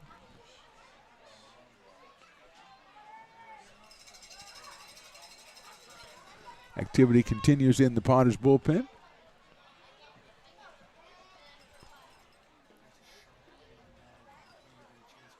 Check swing inside. Nice play by the new catcher to block that one. See, that's Tejada to block that one. And no swing by the field umpire. So it's 1 ball and 1 strike.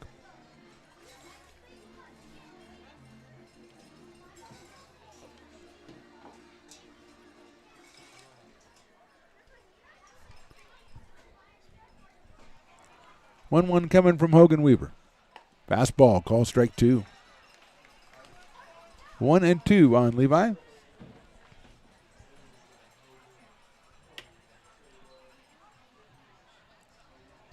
JT Maloney to follow. Malone still at second base. He walked and moved up on the wild pitch. That's down low for a ball. Nice block by the catcher. 2 balls and 2 strikes.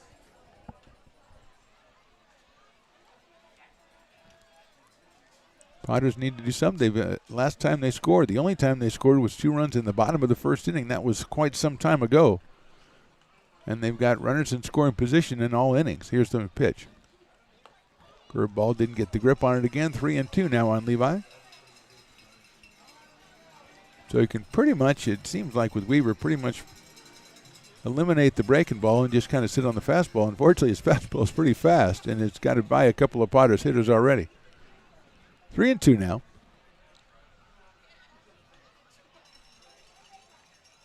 And that's hit right back up the middle. Slowly cut off by the shortstop, but he's not going to have a play, but he did save a run. Nice play out there by Ansel Carson as he cut that one off from going into center field and kept Zach Malone at third base. Another hit for the Potters. The third hit for Levi Sotomayor. But again, Carson with an excellent defensive play. And that brings up JT Maloney. So Malone at third. Now over at first is Sotomayor. 1 out here in the 6th. And Maloney coming to the plate. And JT has singled hit into a fielder's choice and struck out. So he is 1 for 3 today. Throw over to first base to try to keep Sotomayor close. Again, Nick Tobin has taken over at first base. It's the kind of play defensively it doesn't show up anywhere, but the fact that Carson was able to cut that off before it got to the outfield saved his team a run, at least momentarily, and put it all on JT Maloney, who takes it high for a ball. 1-0. Zach Coleman went the first 5 innings. Hogan Weaver's come on in the 6th. He walked Malone, and then he struck out Isola. The infield single to Sotomayor. Runners at first and third now. And a 1-0 pitch coming up to JT Maloney. Swing and a miss at the fastball, and JT got his money's worth on that one. He said, fastball's coming and I'm swinging, and he did, but he didn't catch up to it. So it's 1 ball and 1 strike on JT. Cade Sanchez to follow. Hitting in the cleanup spot for Lincoln tonight. Right now it's all about JT Maloney trying to get a run across the plate. Throw over to first base again by Weaver, and back in is Sotomayor. The guy's wearing a Yankees jersey. Yankees jerseys look nice. And the Yankees jerseys are sharp looking. Oh, that's Babe Ruth. No wonder he looks so sharp. I didn't realize it was Babe Ruth. Maloney hits one into center field. Is that going to get down? Yes, it is. It's a single to center, an RBI for JT Maloney. And the Potters got another one on the board, and they now trail just 4-3 in the bottom of the 6th. RBI for JT. Sotomayor goes to second. Malone scores.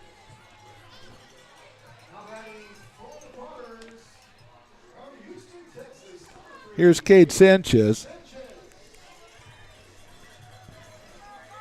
Got a couple of singles and reached on an air today. And it's now 4-3.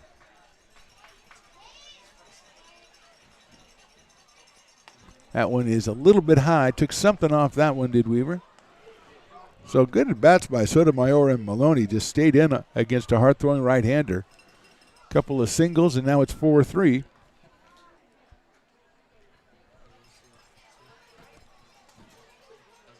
Fastball right down the middle in there for a strike. Sanchez goes, yep, it was. I'm good. Trey Ferry to follow. Cade was 1 for 4 with the pair of runs batted in yesterday. He is 2 for 3 with a run batted in today. So he's near the team lead in RBIs, I think it's safe to say. 1-1 pitch, fastball catches the outside corner, 1-2. Not much he was going to do with that one if he got caught up to it, but it's on the corner, 1 ball, 2 strikes. Bottom of the 6th, Potters trailing this one 4-3 now. The difference now a Braden Holiday home run.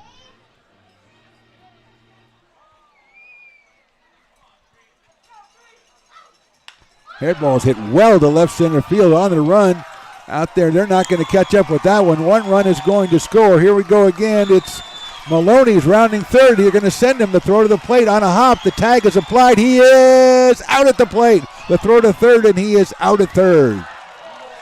So Sanchez hits it to the gap in left center field and give the Knicks credit to get it back in. The first run did score, so Sotomayor is in to score, but Maloney's thrown out at third, and Sanchez is cut down trying to stretch it to third base. An RBI double for Sanchez, 2 runs for the Potters. We go to the 7th. I'll take a breath, and it's tied at 4.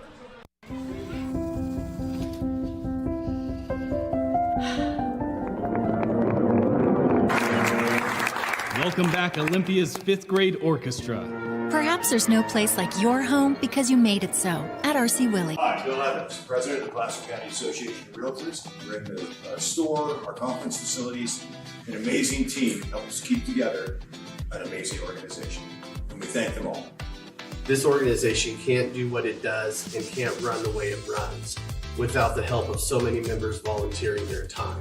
The success of the Placer County Association of Realtors is largely dependent on our active volunteer members to help our organization and industry. The work of our committees greatly impacts our ability to champion efforts across the board and giving back to the Placer County community wherever we can. Like all service organizations, I wanted to serve. And getting involved with the affiliate committee was the perfect way to do that. I love being able to serve my community with my business friends and other leaders and give back to those who are in need.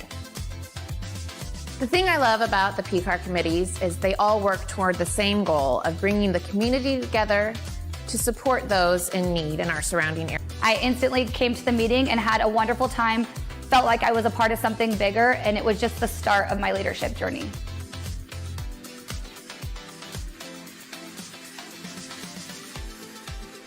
Lincoln Potters Baseball. Come on out and join in the fun.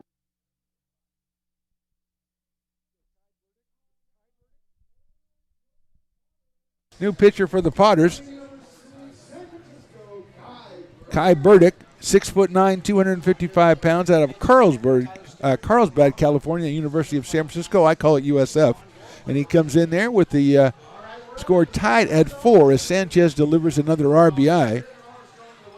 But the Potters have 2 runners thrown out on the same play on the bases, which is, interesting. I mean, they tried to send Maloney, and he was out of the plate on a very close play, actually, and then trying to catch him in the back door and going to third base, Sanchez, and he was thrown out by the catcher. So good defense by the Knicks all around, really, as Sanchez really put a charge in that one and ripped it to left center field and gets himself a double and an RBI and ties the score at 4-4.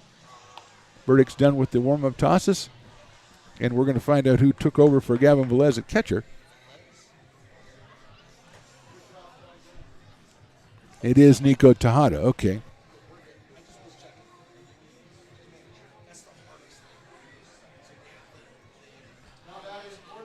So Nico Tejada comes up to bat in the number 9 spot. He's taken over behind the plate for Gavin Velez in the 6th inning. He will start it off. Cooper Callison and Ansel Carson against Ty Burdick.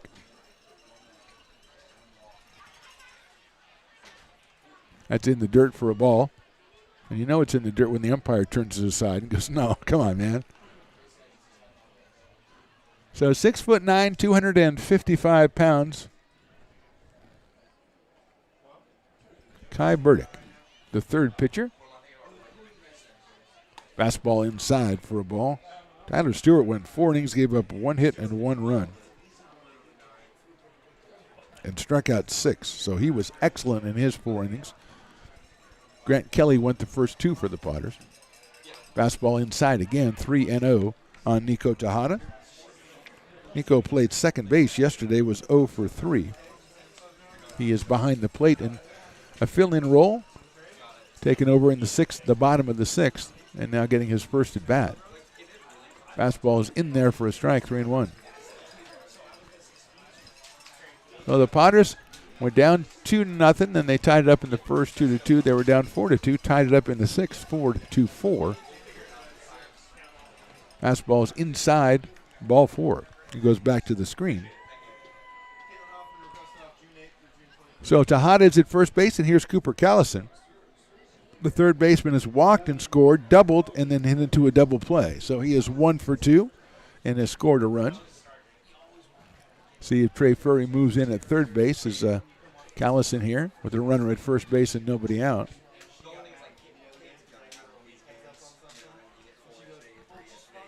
Outfield pretty much straight away. Medium deep for Callison. He hit the ball to left center already tonight. That ball gets away from Weiss in dirt, and going down to second is Tejada. So Potters tie it, but now the go-ahead run already at second base with nobody out. As the USF right-hander Kai Burdick pitching in his first inning of the season.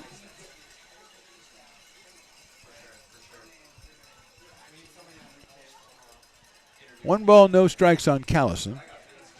Cooper out of Sonoma State University. Takes a pitch right down the middle for a strike, so it's 1-1 from Kai Burdick. Trey Furry is at third, JT Maloney at short, Cade Sanchez at second, Levi Sotomayor at first. Behind the plate is Landon Weiss, Isola Malone, and Springer in the outfield for the Potters. 1-1 coming up. Fastball misses outside, tails away from the left-handed Callison. 2-1 on Cooper. Ansel Carson is on deck. Can't put an L in both names, just the first name, just Ansel. 2-1. Furry even with the bag at third. That misses outside again. 3 balls and 1 strike on Cooper Callison. Seen a couple of beer bats tonight. Didn't see any. I hope I saw any last night. The beer bat, of course. Actually, I did because we were talking about it a little bit. It's kind of a relic now. You see a couple of old hands having the beer bat. 3-1 coming up from Burdick. Outside, ball 4. So 2 straight walks to open up the 7th, and that's going to bring up Ansel Carson, who has a couple of hits in this game. Actually, it's not going to bring up Ansel. It's going to bring up Jacob Campbell, who's going to bat for Ansel. Campbell, the starting shortstop last night.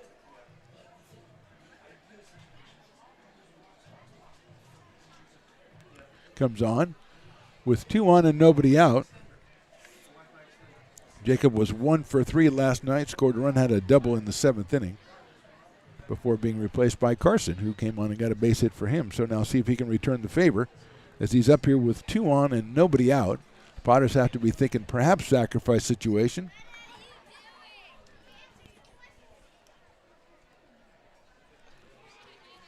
So Campbell stepping up here. Campbell out of College of Marin. Right-handed hitter, close to the plate.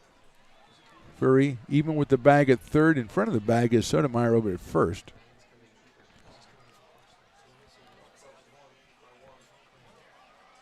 First pitch is a fastball, catches the outside corner. 0-1. Nice pitch by Kai Burdick. He's ahead in the count, 0-1. See if that changes the strategy for the Knicks at all. I don't know if you sacrifice in the second game of the summer. I don't know. That's something we'll have to find out.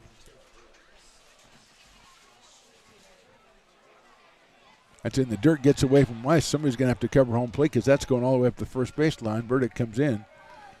And forget the sacrifices. The wild pitch is going to move the runners to second and third. And a 1-1 count now on Jacob Campbell.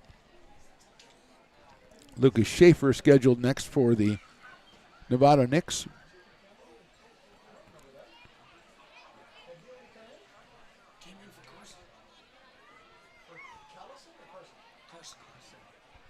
One ball and 1 strike. Runners now at second and third. Fastball's popped up right side out of play. So 1-2 now. Burdick ahead of a hitter. Potter's not playing the infield end. First and third are, but the second and short are playing regular depth. We are in the top of the 7th of a tie game, 4 apiece.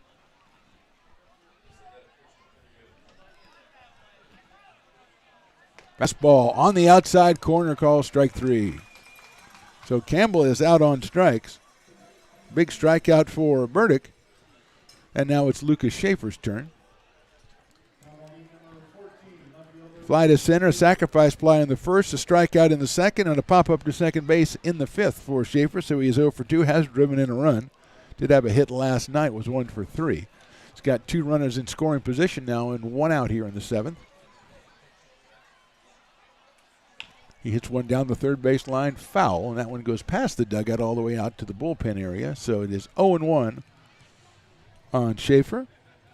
Braden Holiday on deck, and last time Braden Holiday was up, he hit the ball about, I would say, 10 feet over the fence in left field, which is sufficient to get you a home run in this league.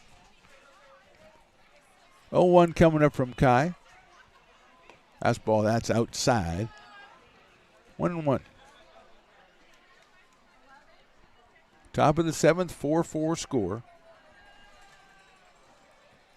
Second game of the season, and the fans are out en masse again, and we thank you, Lincoln Potters fans, for supporting the team so well and doing it tonight.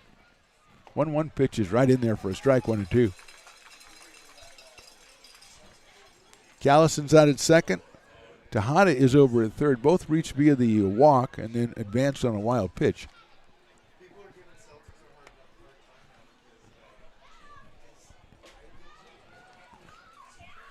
Here's the 1-2. Swing and a miss. He got him on strikes. So 2 walks and then 2 strikeouts. And if that doesn't change and make it 2 walks and 3 strikeouts, I think it would be great. But we got a tough hombre here in Mr. Braden Holiday, who reached on an error and drove in a run in the first, hit into a fielder's choice in the second, and then hit a home run over the left field fence in the 5th. Still 2 on, and now we're going to have a meeting at the mound. I think Brock Raggets is going to go out and talk to him, and it's a good time to update you on the upcoming schedule. Coming up tomorrow, we talked about Military Appreciation Day, 1:05 first pitch, free with the military ID.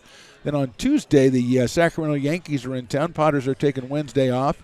We're taking Monday off too, but Wednesday off, and then the Yankees will return because they just live in Sacramento, so they can come right back on Thirsty Thursday on the 1st of June. Then the Menlo Park Legends are in the 2nd and the 3rd and the 4th. Those will be 2 6:35 starts, and then a 1:05 start on Saturday the 4th. That'll get us into the middle of the month, and we start some CCL play, and the Sonoma Stoppers come in for the first home CCL game. That'll be Wednesday on June the 7th. So you want to check LincolnPotters.com for ticket information. Come on out and join us. We're having a great time this year already, and it's going to just get better as we go along. So here's Holiday against Burdick. 2 on and 2 out. Fastball down the middle, strike 1. 0-1 on Braden Holiday. We talked about it a couple times. 4 home runs this season for Sonoma, so he has power, and he demonstrated it last at bat as well.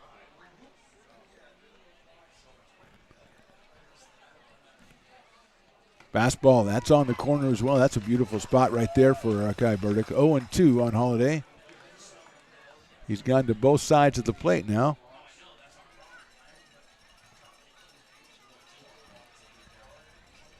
Fireworks night tonight. Hopefully Kai can shut down the fireworks right here. Here's the 0-2 pitch. Fastball just missed that outside corner. Weiss tried to frame that one as best he could, but that one had some heat on it. It was a little bit outside.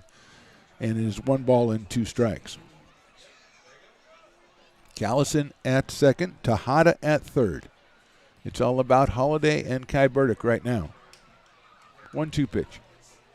Hit out towards second base. Sanchez stays down on it, gets up, picks it up, throws to first, and Burdick gets out of it. Walk 2, struck out 2, and a ground out. We go to the bottom of 7th. Everybody stretch. It's a 4-4 tie. Have you ever wondered, what is CMN? I thought so. Let me help.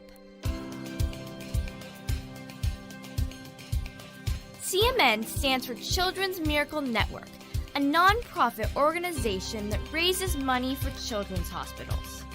Locally, UC Davis Children's Hospital is your CMN hospital, the only one in our area. It is a nationally ranked comprehensive children's hospital that provides the highest quality of care to pediatric patients like me.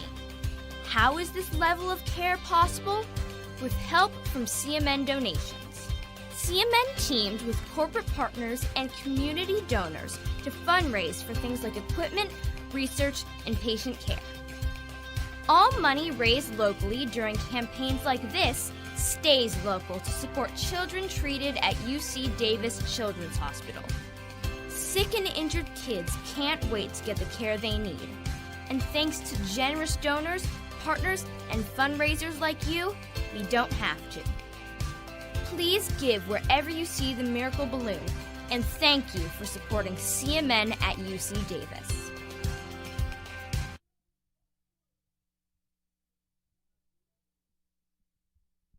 Lincoln Potters Baseball.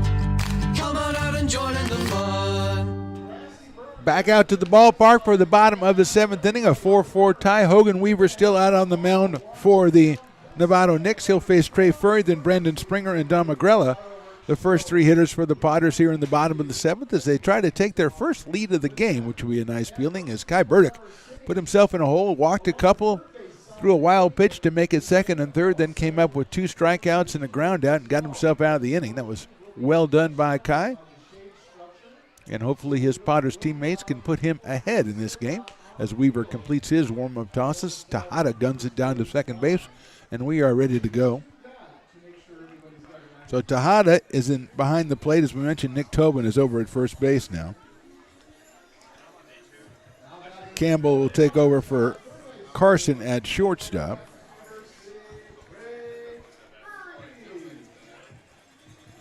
Herder is out in center field, but that was a couple of innings ago. And here's Trey Furry. Fastball is just a little bit outside. Furry singled, struck out, and then singled again, so he is 2 for 3 in this one.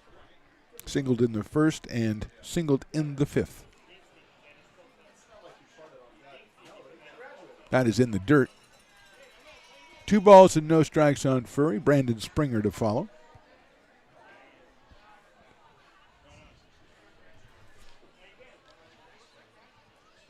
Furry out of Folsom Lake College.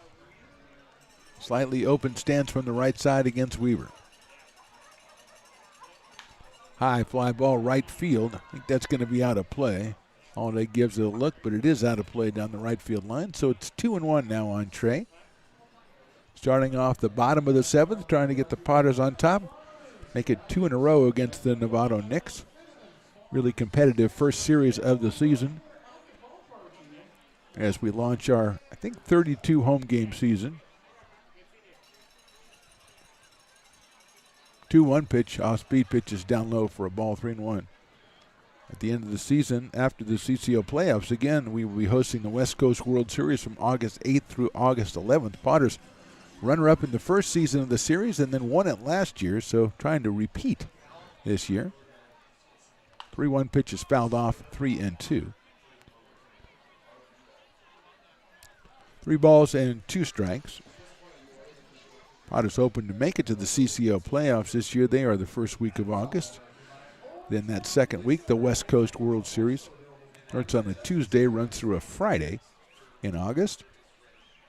Tends to be a little warm at that time of the year. 3-2 coming up to Trey Furry. Chopped out towards second base. White has it. Takes his time, gets over to first, and gets him by a step for the first out. Furry is retired 4-3. That'll bring up Brandon Springer. Springer had a sacrifice fly in the first inning, but then has struck out the next 2 times, so he is 0 for 2 with that run batted in. Out of William Jessup University, big right-hand hitting right fielder up against Hogan Weaver here, who works from the stretch as per usual. Takes something off that one, gets it in on the inside corner. 0-1, hasn't had that pitch at his disposal much tonight, but he got it that time. And he is ahead in the count, 0-1 to Brendan Springer. Weaver working quickly, ready to go again. Does the same pitch, gets the same result, and it's 0-2. Very quickly on Brendan Springer.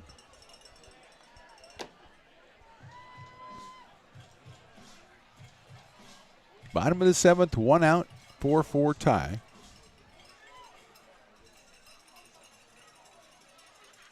Swing and a miss. He got him on strikes. Came with the fastball on the 3rd strike, 2 away. And that brings up Don Magrella, who has struck out twice and hit into a fielder's choice, so he is 0 for 3 on the night. The DH out of Sac City College, who was 1 for 2 and scored a run last night, comes up here with 2 outs and nobody on.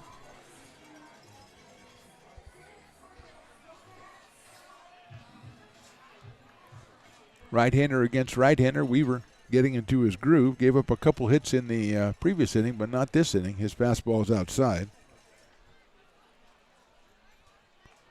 And it's 1-0 on Dom.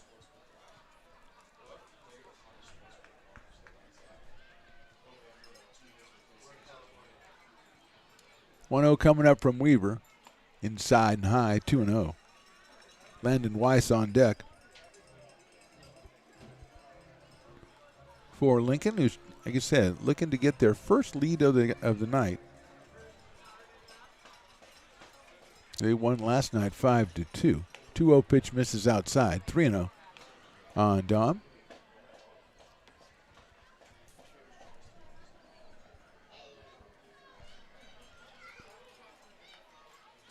Pitch by Weaver. Misses outside again. 4-pitch walk to Agrella. He's down at first base. Not a lot of base on balls given up by the Knicks pitchers. That's just the second. And here's Landon Weiss, who was flied to left, flied to center, and flied to right. So he's an equal opportunity flyer. And he is also 0 for 3 after being 1 for 2 with 2 runs batted in last night. Now, we should mention that his fly ball to left field almost got out of here.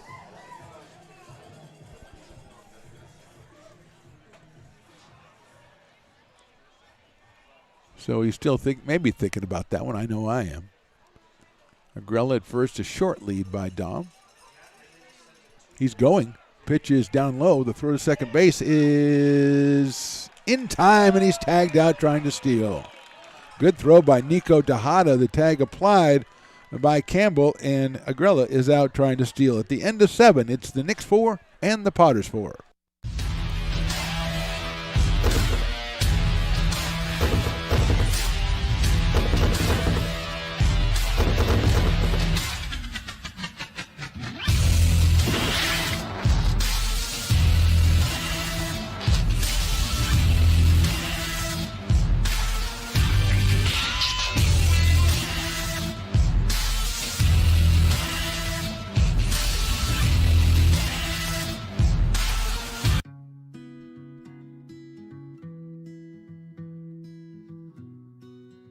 Lincoln Area Archives Museum is the official partner of the Potters' 100th anniversary season. The museum is located just around the corner in Bierman Plaza in the center of the Old Historic District. Plan your visit and learn about early Lincoln history. The mouth-watering Big Mac with a savory Filet-O-Fish and a tasty McChicken. My goodness, that looks good. Oh, you're making a McDonald's menu hack. Yes, a land, air, and sea. Oh, it's going to tip over. No, it's good. It's good. Very stable. Order the land, air, and sea by name. Build it by hand.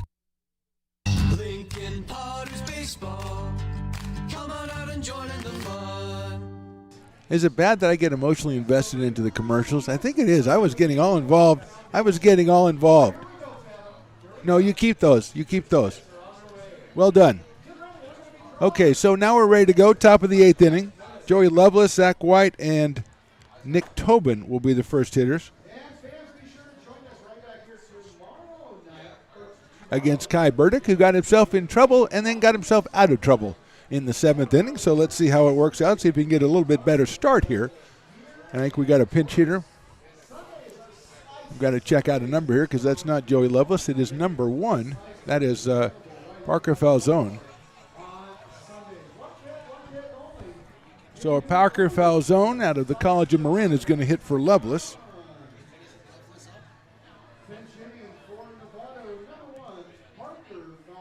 So Falzone is going to bat for, or as Willie says, Falzone. I'll go with that. That's fine. He is hitting for Lovelace.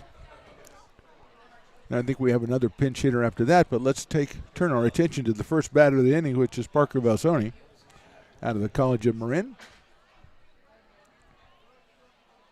First pitch is in the dirt from Kai Burdick. So it is 1 ball and no strikes.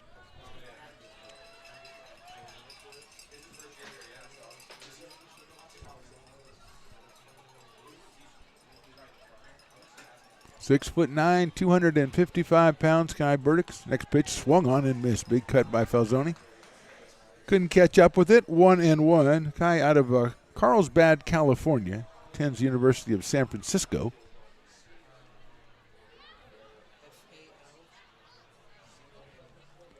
Here's the 1-1 from Kai. Inside for a ball. Moves Falzoni off the plate. And Parker now 2 balls and 1 strike.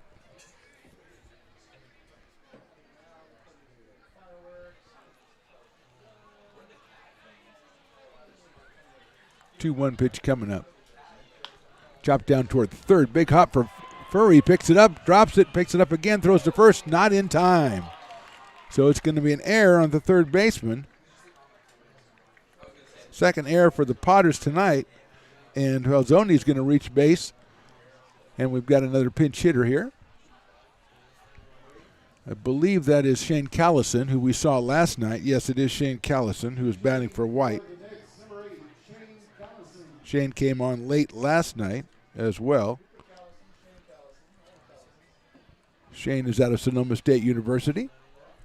And he is also a left-handed hitter. Batting for Zach White with Tobin on deck.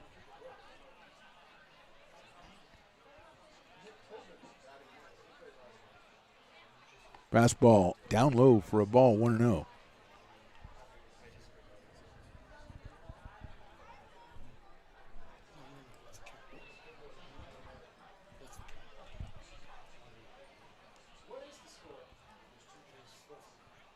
Here's the 1-0. Fastball catch to the outside corner. 1 ball, 1 strike to Shane Callison. Came on last night, was 0 for 1. He will take over at second base for Zach White. 1-1 pitch misses outside, 2-1. So Falzoni down at first base, reaches on the air, and a 2-1 count on Shane Callison.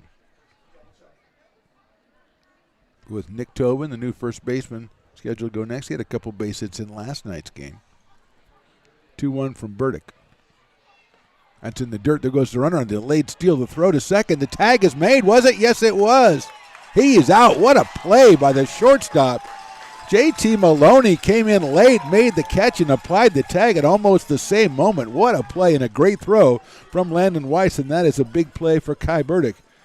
As a delayed steal goes down in flames for the Knicks.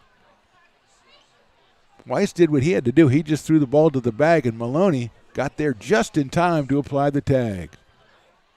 3-1 pitch is ball 4 inside, so that's an even bigger play, and I think that might have hit the umpire, so we're going to probably take it easy here for a second, as he's going to take it easy for a second, so Landon Weiss should go out and talk to the pitcher for a second and discuss the events of the day, which is exactly what he's doing to give the ump a chance to kind of pull things together, as it seemed like he was hit maybe on the air. So we got Nick Tobin now coming up. As we said, he went on into first base for Huangtu back in the 7th inning, or 6th inning. He was 2 for 3 in last night's game.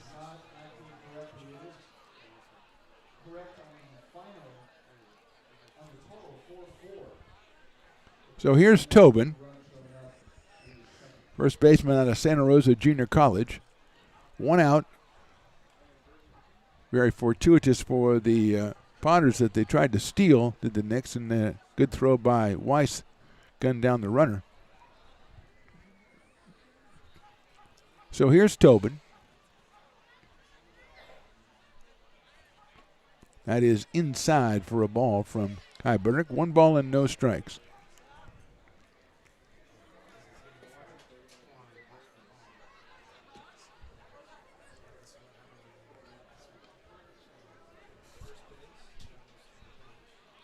That one is in there for a strike by Kai Burdick. 1 ball, 1 strike on Nick Tobin.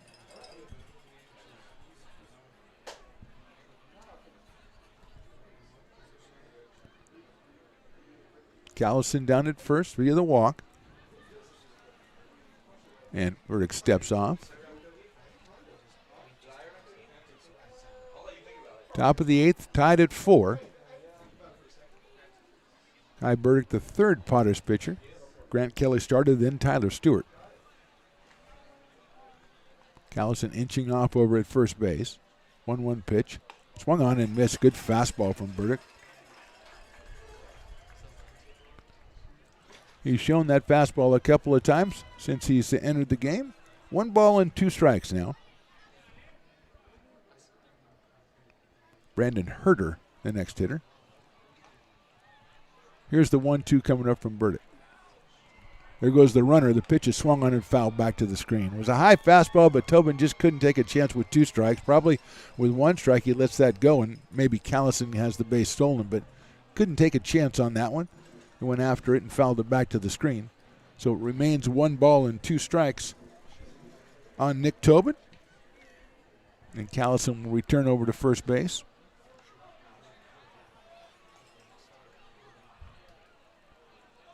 Fireworks after the game tonight. The first fireworks game of the season. 1-2 coming up. Fastball's outside and low. 2 balls and 2 strikes now on Tobin.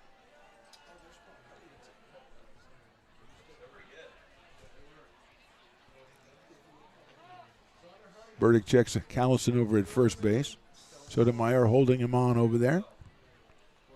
2-2 coming up.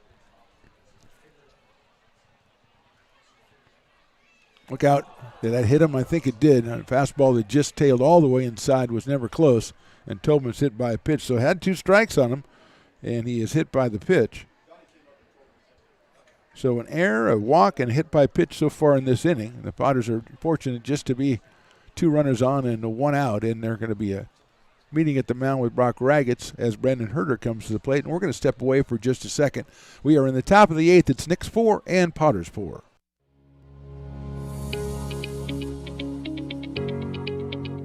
Placer Valley Tourism. Our mission is to increase the health of the hotel industry through occupancy and average daily rate in Roseville, Rockland, and Lincoln.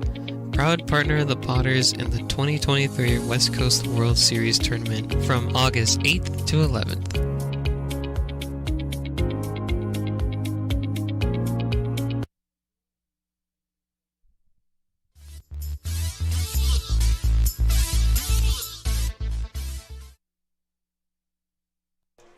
Back out here, the meeting is still going on. The umpire decided it looked like a good meeting, so he decided he was going to join the meeting.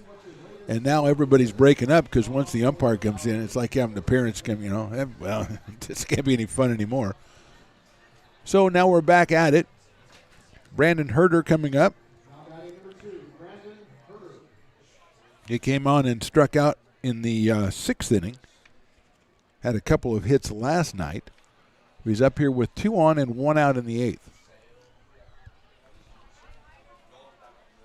That was fouled back over the screen, so Burdick came in with the fastball on the first pitch over the plate, and boy, Herder was waiting for it. Just didn't do what he wanted with it, but fouled it back over the screen. 0-1 on Brandon Herder. Sonoma State University outfielder.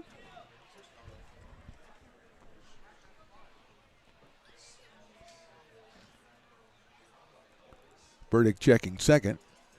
That's chopped back to the mound. It's a slow one. I think he's going to have to go to first, and he does. Hanging on there as Sotomayor did stay on the bag, so good play by Levi at first base as that throw pulled him off. Runners advance to second and third, but now 2 outs. And that will bring up Nico Tejada. Tejada came on to catch for Gavin Velez. So Tejada is up here with the runners at second and third and 2 outs. He was, as we mentioned, 0 for 3 last night was Nico Tejada. Up here with 2 runners in scoring position and 2 outs in the 8th.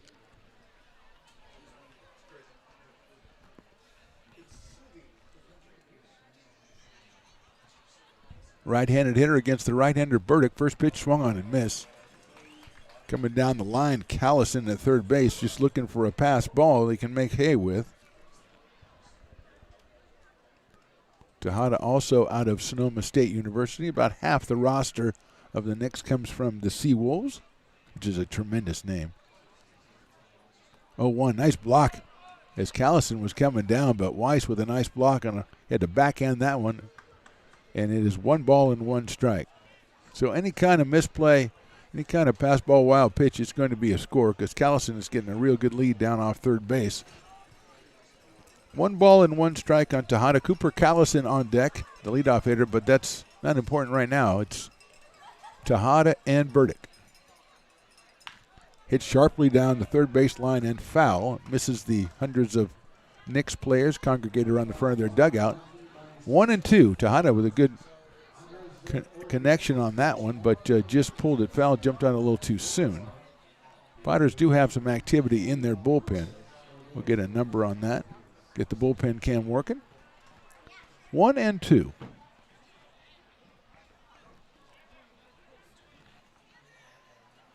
Sails a fastball inside. 2-2 now.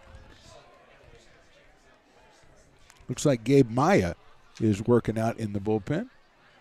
Saw Gabe the other night in the alumni game. So he is loosening up. 2 balls and 2 strikes now on Nico Tejada. Look out. I think that got him again. Yes, it did. Nicked him inside.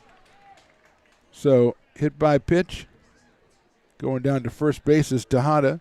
That loads the bases and brings up Cooper Callison, but we're going to have a pitching change, and we're going to step away while that pitching change is made, and we'll be back with the new pitcher right after this. We're in the top of the 8th inning. Knicks 4, Potters 4.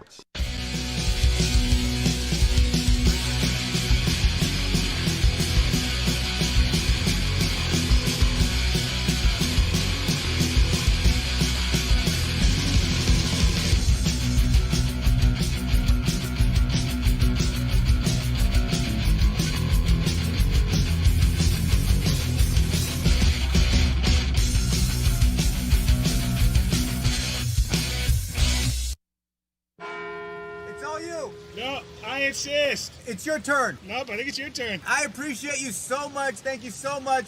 Go. I appreciate your appreciation. It fills me. Safe drivers save money with Farmers. Just for driving safely? It's a Farmers policy perk. Get Farmers and you can get a safe driver discount simply for having a clean driving record for 3 years. Come on. After you. After you. Safety first. Get a whole lot of something with Farmers policy perks. We are farmers. Bum, bum, bum, bum.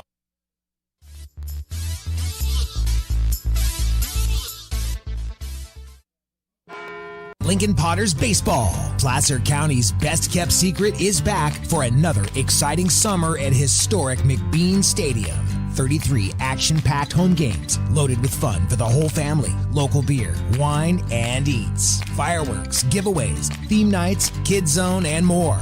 Come join in the fun and enjoy small-town baseball with Major League Entertainment. Tickets on sale now at LincolnPotters.com. Lincoln Potters Baseball. Come on out and join in the fun.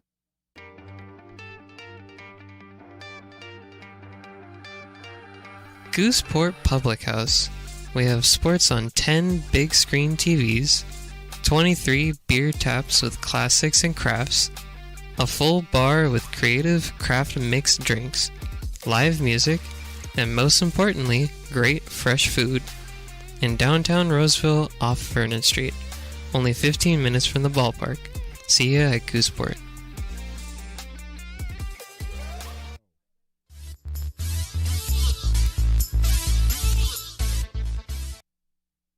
Gabe Maya taking over on the mound for the Potters. Out of El Dorado Hills, California, left-hander. And he's going to face Cooper Callison here with the bases loaded and 2 outs in the 8th inning.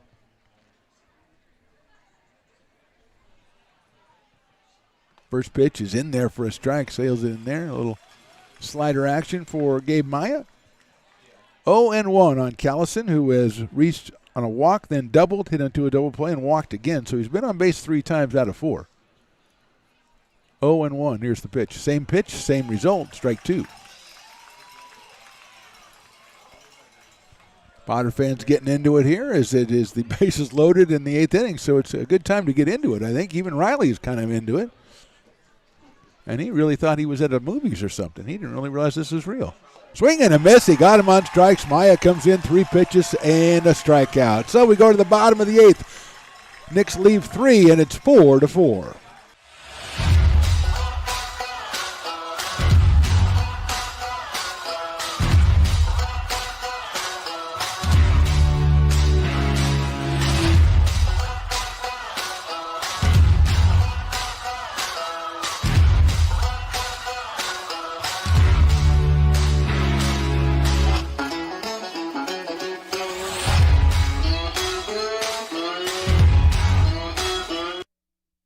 Being in the market for a new home comes with more than just buying a property. It is finding the right house in the right neighborhood in the right community. Since 2005, Lori, with Frey & Associates Real Estate, has lived and worked as a real estate broker in Lincoln. She is passionate about local organizations and volunteers with them as well. She's knowledgeable, she knows, she asks a lot of questions, she gets things done. We still learn a lot from Lori, and she's very helpful, very positive, and has been wonderful, wonderful broker. We at Frey & Associates are your local hometown realtor, and we are here for you.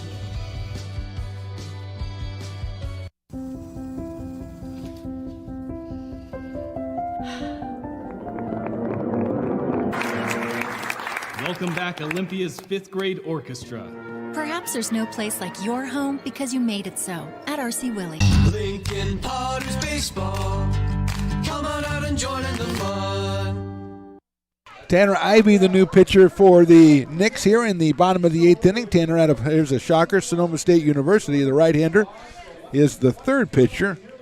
Coleman went the first 5 innings. Then Weaver went 6th and the 7th, and now Tanner Ivey, and he will face Landon Weiss, Zach Malone, and Aiden Isola. 8, 9, and 1 for the Potters here in the 8th, as the Potters narrowly escaped danger in both of the innings that Kai Burdick started. He had 2 runners on in the 7th, and the bases loaded in the 8th, but Gabe Maya came in and threw 3 sweepers. That's what I call them, sweepers, to the left-hand hitting Herder. And 1, 2, 3, you're out. And the Potters now with the chance to take the lead here in the bottom of the 8th with Weiss, Malone, and Isola. The Me One Foundation is one of the organizations that we are supporting out here tonight, and the 50-50 is up at around $1,180. So great take for the winner, great take for the foundation. Good job by Potter fans supporting a worthy cause. Here's Landon Weiss. He's flied to right, he's flied to left, and he's flied to center. The fly to left almost got out of here. Fly to right and center, not so much. Landon was at the plate when Amagrella tried to steal second and was thrown out by Nico Tejada in the bottom of the 7th inning. So here, Landon's going to get himself another chance here. The catcher out of William Jessup University, right down the street, or right down the freeway, basically. I could walk here from there. Walk there from here. I could get there. Ivey's first pitch is on the corner in there for a strike, 0-1.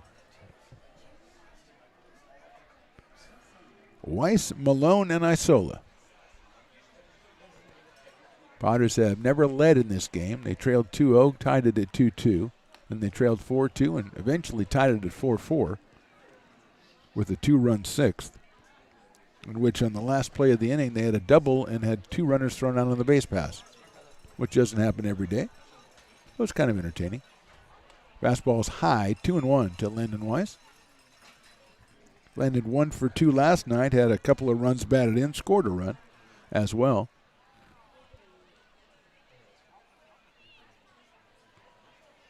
Two-one pitch is high again, 3-1. Didn't miss by much, but it did miss, and so Weiss in the driver's seat to 3 balls and 1 strike against Tanner Ivey. Potters with 14 hits in the game. That's right down the middle, 3-2.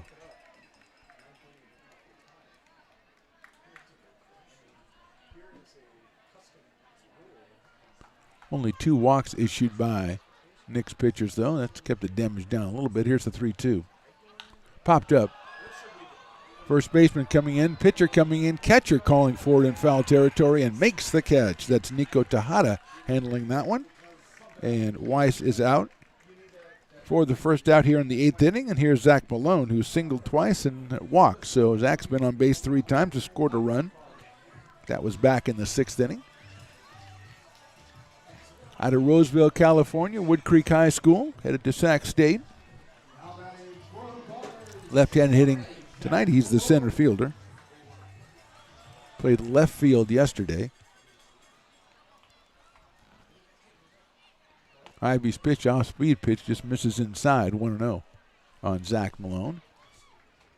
Singled in the 2nd, singled in the 4th, and then drew the base on balls and scored in the 6th. Takes high for a ball, so Ivy behind the second straight batter. Came back and got Landon Weiss, but just down 2-0 on Zach Malone. Aiden Isola, the top of the order to follow. 2-0 pitch inside, ball 3. Malone with good speed. It would be a good guy for the Potters to get on the base pass. Stole the base last night.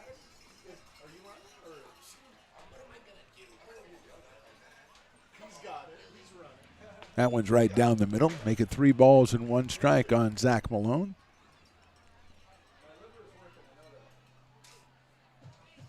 Potters won last night 5-2. The series winds up tomorrow, 1:05 first pitch. Check swing, did he go? He did. So it's 3 balls and 2 strikes. 1:05 first pitch tomorrow. We're here, of course. We'll be on the air about 12:50 with the pregame show. The Brick and Barrel pregame show. 3-2 pitch.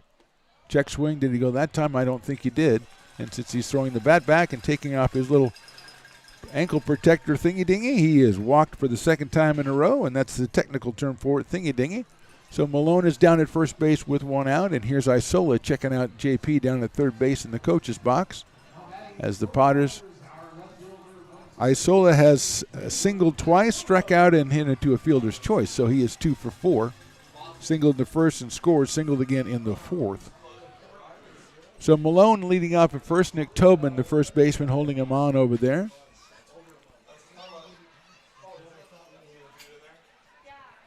Ivy comes to the plate. It's outside. Nice snag by Nico Tejada. That one almost got back to the backstop.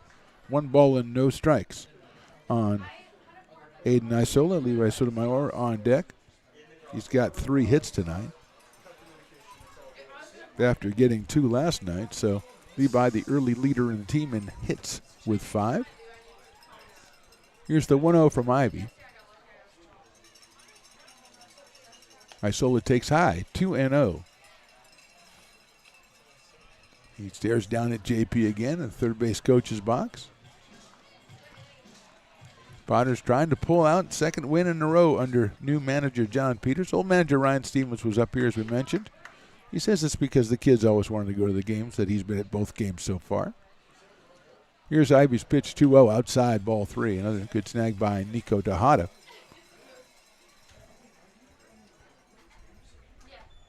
Went 3-0 on Malone, came back to 3-2 before losing him. Now he's 3-0 on Aiden Isola. No activity right now in the bullpen of either team, it looks like. 3-0 pitch from Ivy. Looks like a strike, and it was called a strike. Umpire on his job, 3 balls and 1 strike.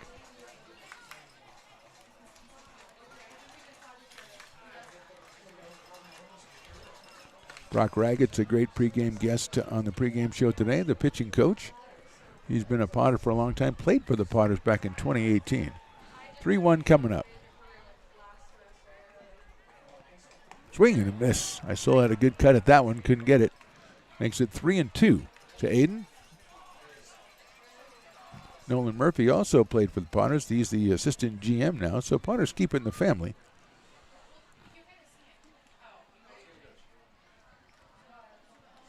Three balls and 2 strikes. Aiden Isola steps in. Open stance from the right side against Tanner Ivy. Swing and a miss. He got him on strikes. Got a good cut at it. Couldn't get it. So Isola goes ahead 3-0. Ivy comes all the way back. Gets him. So here is Levi Sotomayor. Singled in the first, singled in the second, struck out in the fourth, and singled and scored in the 6th. So Levi coming up to the plate, left-handed hitter. See if maybe Malone is going now with 2 outs, trying to get himself in scoring position.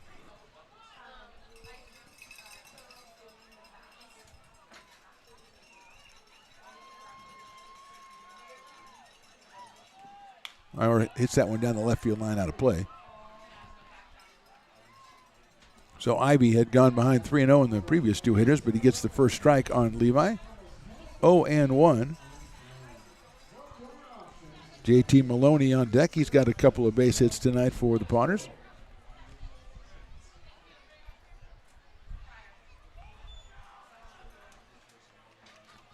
Ivy getting a sign from Nico Tejada. Outfield straight away for the Knicks. Swing and a miss. Ball down low for Sotomayor. He's quickly behind in the count 0-2. A little bit of a breeze out there now. Still a pretty pleasant evening though, and fans hung around because they want to see some fireworks. They'd like to see fireworks, have the Potters walk one off maybe, and then do more fireworks after that. Officially the fireworks. But now 0-2 on Levi. Runner goes and he fouls it out of play to the left side. Kind of a percentage move there by John Peters, sending his runner there. 0-2 count, 2 outs. Sotomayor settles in. Malone trying to get that extra half step over there in case the sign is given again.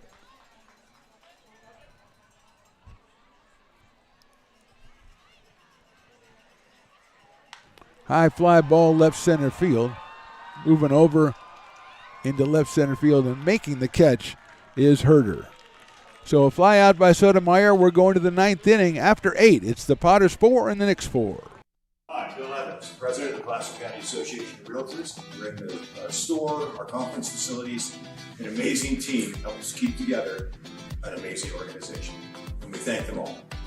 This organization can't do what it does and can't run the way it runs without the help of so many members volunteering their time. The success of the Placer County Association of Realtors is largely dependent on our active volunteer members to help our organization and industry. The work of our committees greatly impacts our ability to champion efforts across the board and giving back to the Placer County community wherever we can. Like all service organizations, I wanted to serve. And getting involved with the affiliate committee was the perfect way to do that. I love being able to serve my community with my business friends and other leaders and give back to those who are in need. The thing I love about the PCAR committees is they all work toward the same goal of bringing the community together to support those in need in our surrounding area. I instantly came to the meeting and had a wonderful time, felt like I was a part of something bigger, and it was just the start of my leadership journey.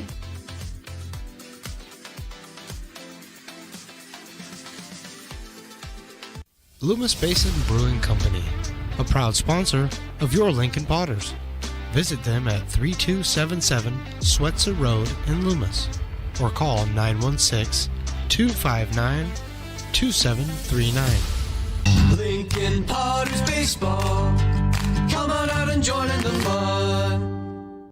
Top of the 9th, 4-4 score. Gabe Maya out on the mound. He came on to get the last out of the 8th inning. He'll start the 9th against Jacob Campbell.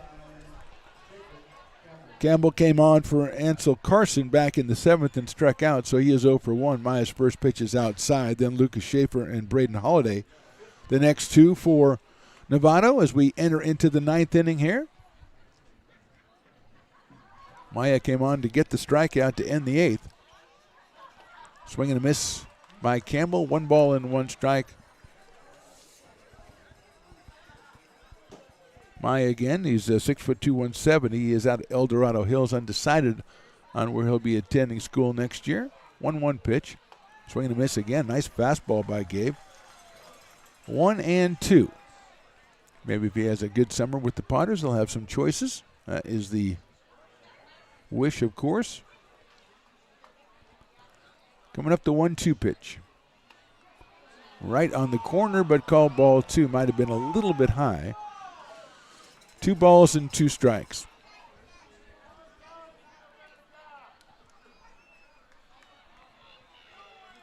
Two-two pitch coming. Maya from the stretch.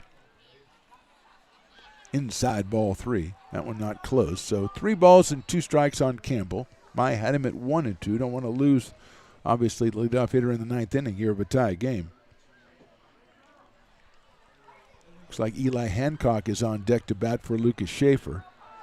3-2 pitch coming. In the dirt, ball 4.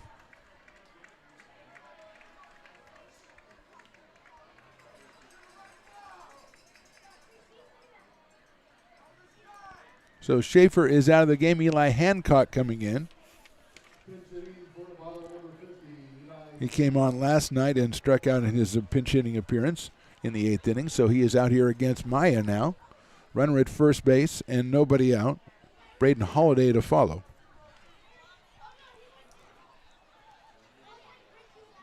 First pitch is in there. Bends that one into left-hander. That's what he did to Herder in the 8th inning. Bends it in there for a strike 0-1.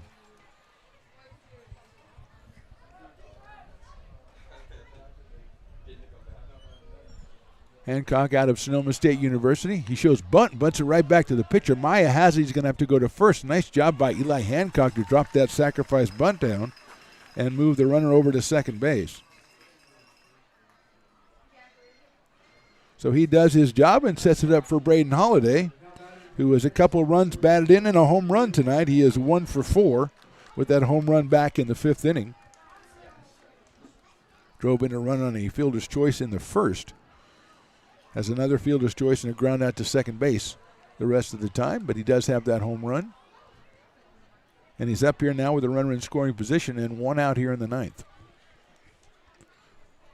Parker Falzoni is on deck as Maya trying to get with Landon Weiss as far as the signals is concerned.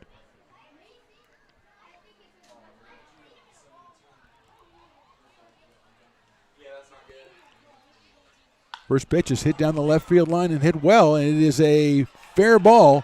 Run will score easily. Holiday going into second. He is going to motor in with a stand-up double, as I believe the ball got stuck out there. So it's going to be a ground rule double, and Holiday has delivered the go-ahead run with his 3rd run batted into the day for the Knicks.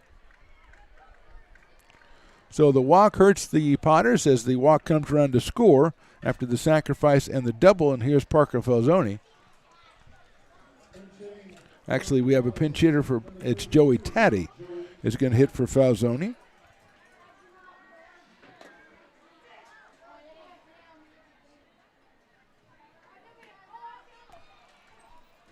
So here's Joey Taddy coming to the plate. He also pinch hit last night and was 0 for 1. So Knicks leading this one 5-4 now. Still with a runner at second base, and the first pitch is outside. 1 ball and no strikes. Shane Callison would be next for the Knicks, as they have substituted virtually every position both nights of this series, which is what you do at the beginning of the year if you got a lot of players. Fastball inside low, 2-0 to Joey Taddy. Joey out of the College of Marin. It's either Sonoma State or the College of Marin, basically, for the Knicks. Most of their talent coming from those 2 spots. 2-0 pitch. Fouled out of play to our right. 2 balls and 1 strike on Joey Taddy. Another big guy, about 6'2", 6'3", right-handed hitter against the left-hander Gabe Maya. Braden Holiday, the hitting star, 2 hits and 3 runs batted in for the Knicks. 2-1 pitch coming. Swing and a miss. 2-2.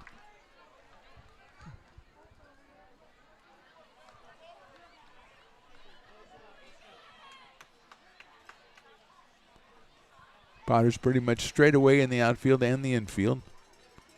Sanchez pulled over a little bit towards second base at second base. Gets out to shortstop, hits slowly. Maloney's going to have to hurry. Guns it across the diamond and gets him by a step at first base. So 2 outs, runner did not advance on that one.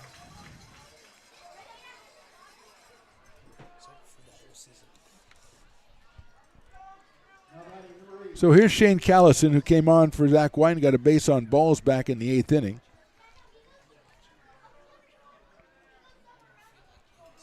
Left-hand hitting infielder against the left-hander Maya, with Holiday still out at second base and the Knicks holding the 5-4 lead.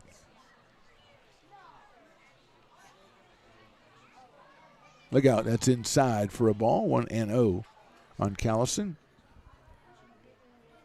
Nick Tobin is next if Callison keeps the inning going for Novato. Holiday at second, 2 outs. a run in. That's in the dirt again. 2-0 on Shane Callison.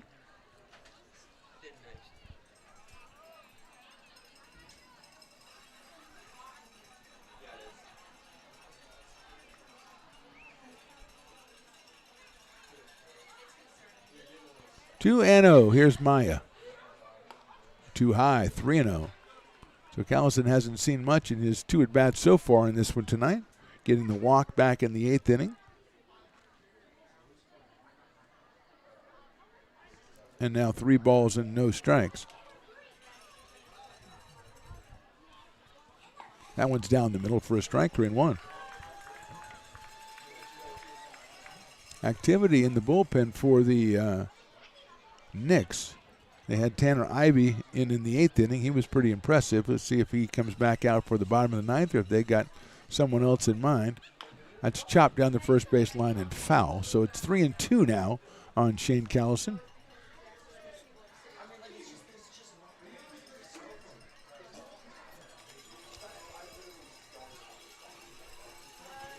Three balls and 2 strikes. Callison slightly open stance from the left side against the left-hander Gabe Maya.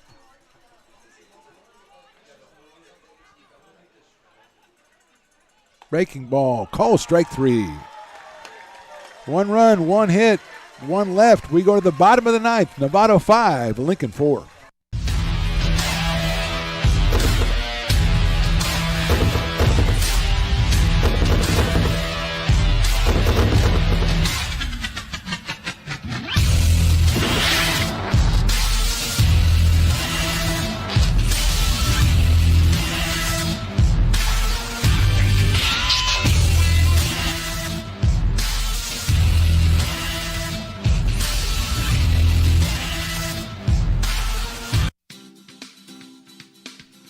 Air Design Incorporated, where you feel the difference. We are a locally owned and operated heating, air conditioning, and custom sheet metal company committed to the highest quality of craftsmanship at a competitive price. Our trained and certified technicians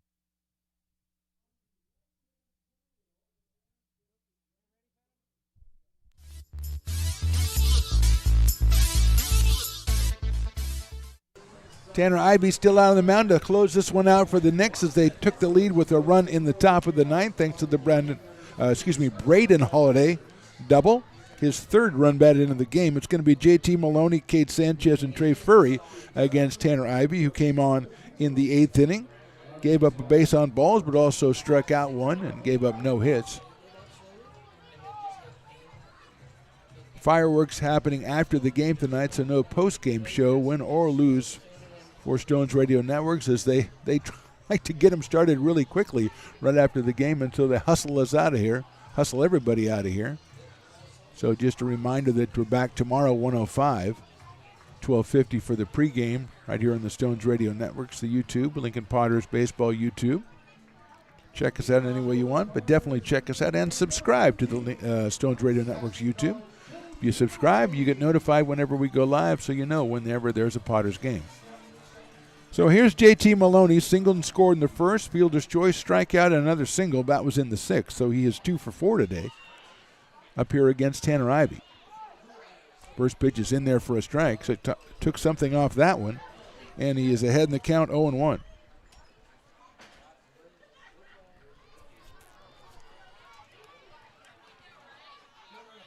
That's fouled at the plate all the way back to the screen, so it's 0-2 now on JT Maloney.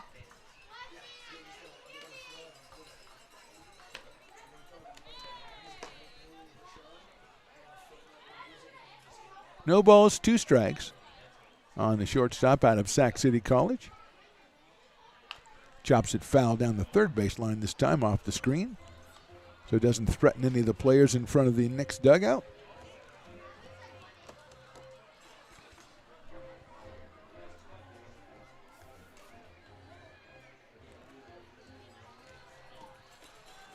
Oh, 0-2 now. Ivey from the windup. Line drive right back up the middle into center field for a base hit. Maloney, his 3rd hit of the night. Potters have 15 hits tonight. 3 for Maloney and 3 for our next hitter, Cade Sanchez, who singled in a run in the first, singled in the third, reached on an error in the fifth, and doubled in a run in the sixth. In which a play in which he was eventually thrown out trying to stretch it to 3 after another guy was thrown out trying to score, JT Maloney. Oh, here's Sanchez out of Houston, Texas. Fastball's outside for a ball. 1-0 on Cade. Trey Furry on deck. And then Brandon Springer for the Potters as they go 3, 4, 5, and 6, hopefully in this inning at least. We are in the bottom of the ninth. Knicks lead this one 5-4. That fastball is in there for a strike. Sanchez lets it go by. It's on the corner, so it evens the count. 1 ball and 1 strike.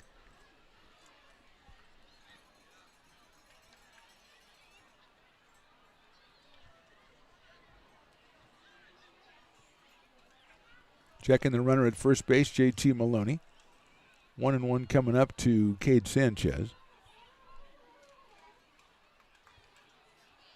That's outside. Nice snag again by Nico Tejada. 2-1 now on Sanchez. Cade had a hit last night and 2 runs batted in. He's driven in 2 today and added 3 more hits. And he's up here in a situation where Potters at least like to get that runner at first base over to third base would be real nice. Second base at the least, of course. 2-1 coming up. Chopper out toward shortstop. It's going to be a nice play at shortstop out there by Campbell. The runner did advance to second base, so a ground out by Sanchez. A do-or-die hop out there by Campbell. Had to short hop it. He made a nice play. He had no chance at Maloney, who got to second, and now it's Trey Furry coming up, the Potter veteran, the Potter legend, coming up with a runner at second base and 1 out. Trey's got a couple hits tonight, grounded out in the strikeout, so he is 2 for 4 after going 0 for 4 last night. He's come up with big runs batted in throughout his entire Potter career. Let's see if Trey can do it again early in this 2023 season. They're going to try to keep Maloney as close as they can to second base. So Campbell is bluffing in there before he returns to a spot inside on an off-speed pitch. Trey had a thought about turning on that one, let it go, and he's ahead in the count, 1 ball and no strikes. So that time Campbell was bluffing in as much as he could on JT Maloney, then got back to his regular spot. Shane Collison is just staying put at second base. 1-0 pitch is outside to Trey, 2-0.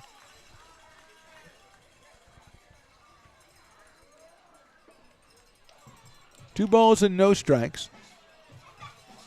Tejada behind the plate. Cooper Callison at third, Campbell at short, Shane Callison at second, and Nick Tobin over at first. Schaefer, Herder, and Holiday in the outfield. 2-0 on Furry.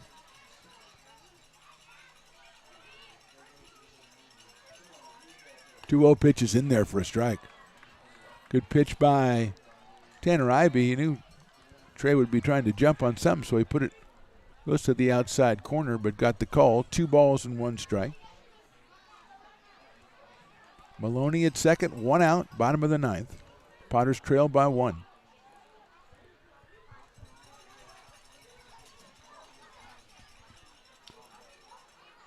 Big breaking ball inside, 3-1. So now Trey Furry can look for something on a 3-1 pitch.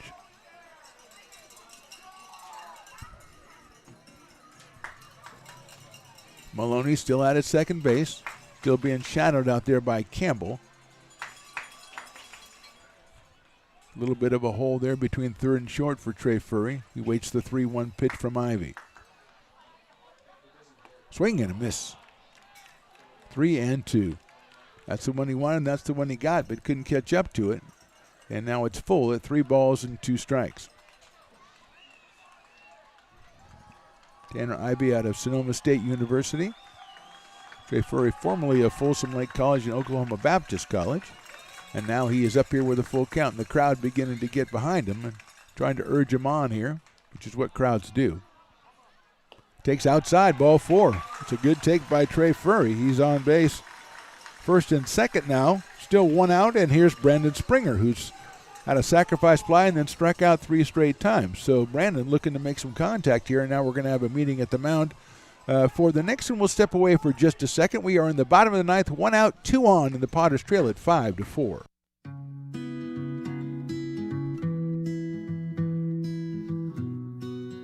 Lincoln Area Archives Museum is the official partner of the Potters' 100th anniversary season. The museum is located just around the corner in Bierman Plaza in the center of the Old Historic District. Plan your visit and learn about early Lincoln history.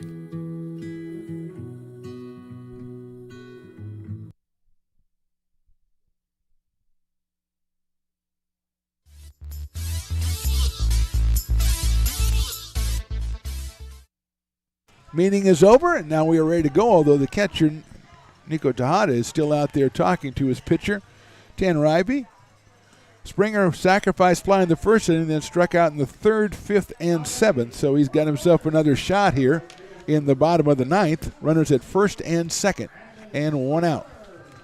Don Magrello is on deck. Is on deck, and here's Springer. Chops it foul down the third base line, so it is 0-1. And Campbell is playing close to second base at shortstop, trying to hold JT Maloney on.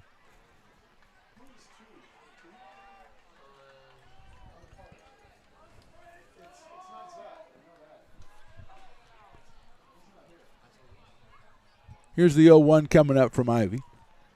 Springer takes outside. That's a close one right there. 1 ball and 1 strike.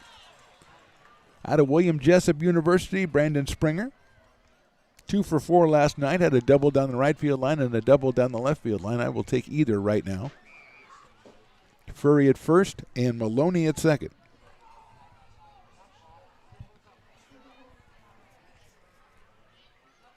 High fly ball right center field. Moving over is Holiday. Still moving over. Center fielder moves over. Makes the catch. A tag at second. Going to third. He slides in safely, does Maloney. But Holiday makes the catch in right field for the second out. So Springer hit it well, but just stayed up a little too much. And now we're going to have a pinch hitter, but we don't know who it is because it's number 2. And the number 2 in our roster is not here. We know that.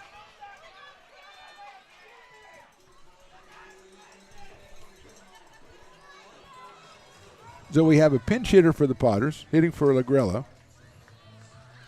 But unfortunately, he's not on our roster.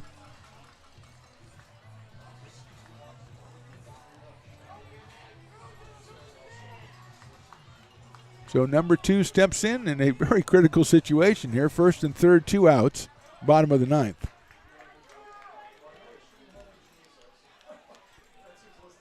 Coming down to third is JT Maloney. At first is Furry. The pitch inside and off his bat and off the knob of the bat back to the pitcher. Throws to first and the game is over. Inside pitch inadvertently hits the knob of the bat, goes back out to Tanner Ivey, and he throws them out at first. So that's the inning. No runs, 1 hit, 2 left. The final score, Novato Knicks 5, Lincoln Potters 4. Again, we have fireworks coming, so no postgame. We'll just remind you, tomorrow we're back at it at 1:05 for a game, the rubber game between these two teams. We're up about 12:50 with the pregame show, so please join us then. It's Military Appreciation Day. Until then, thank you for watching. We'll see you next time on the Stones Radio Networks.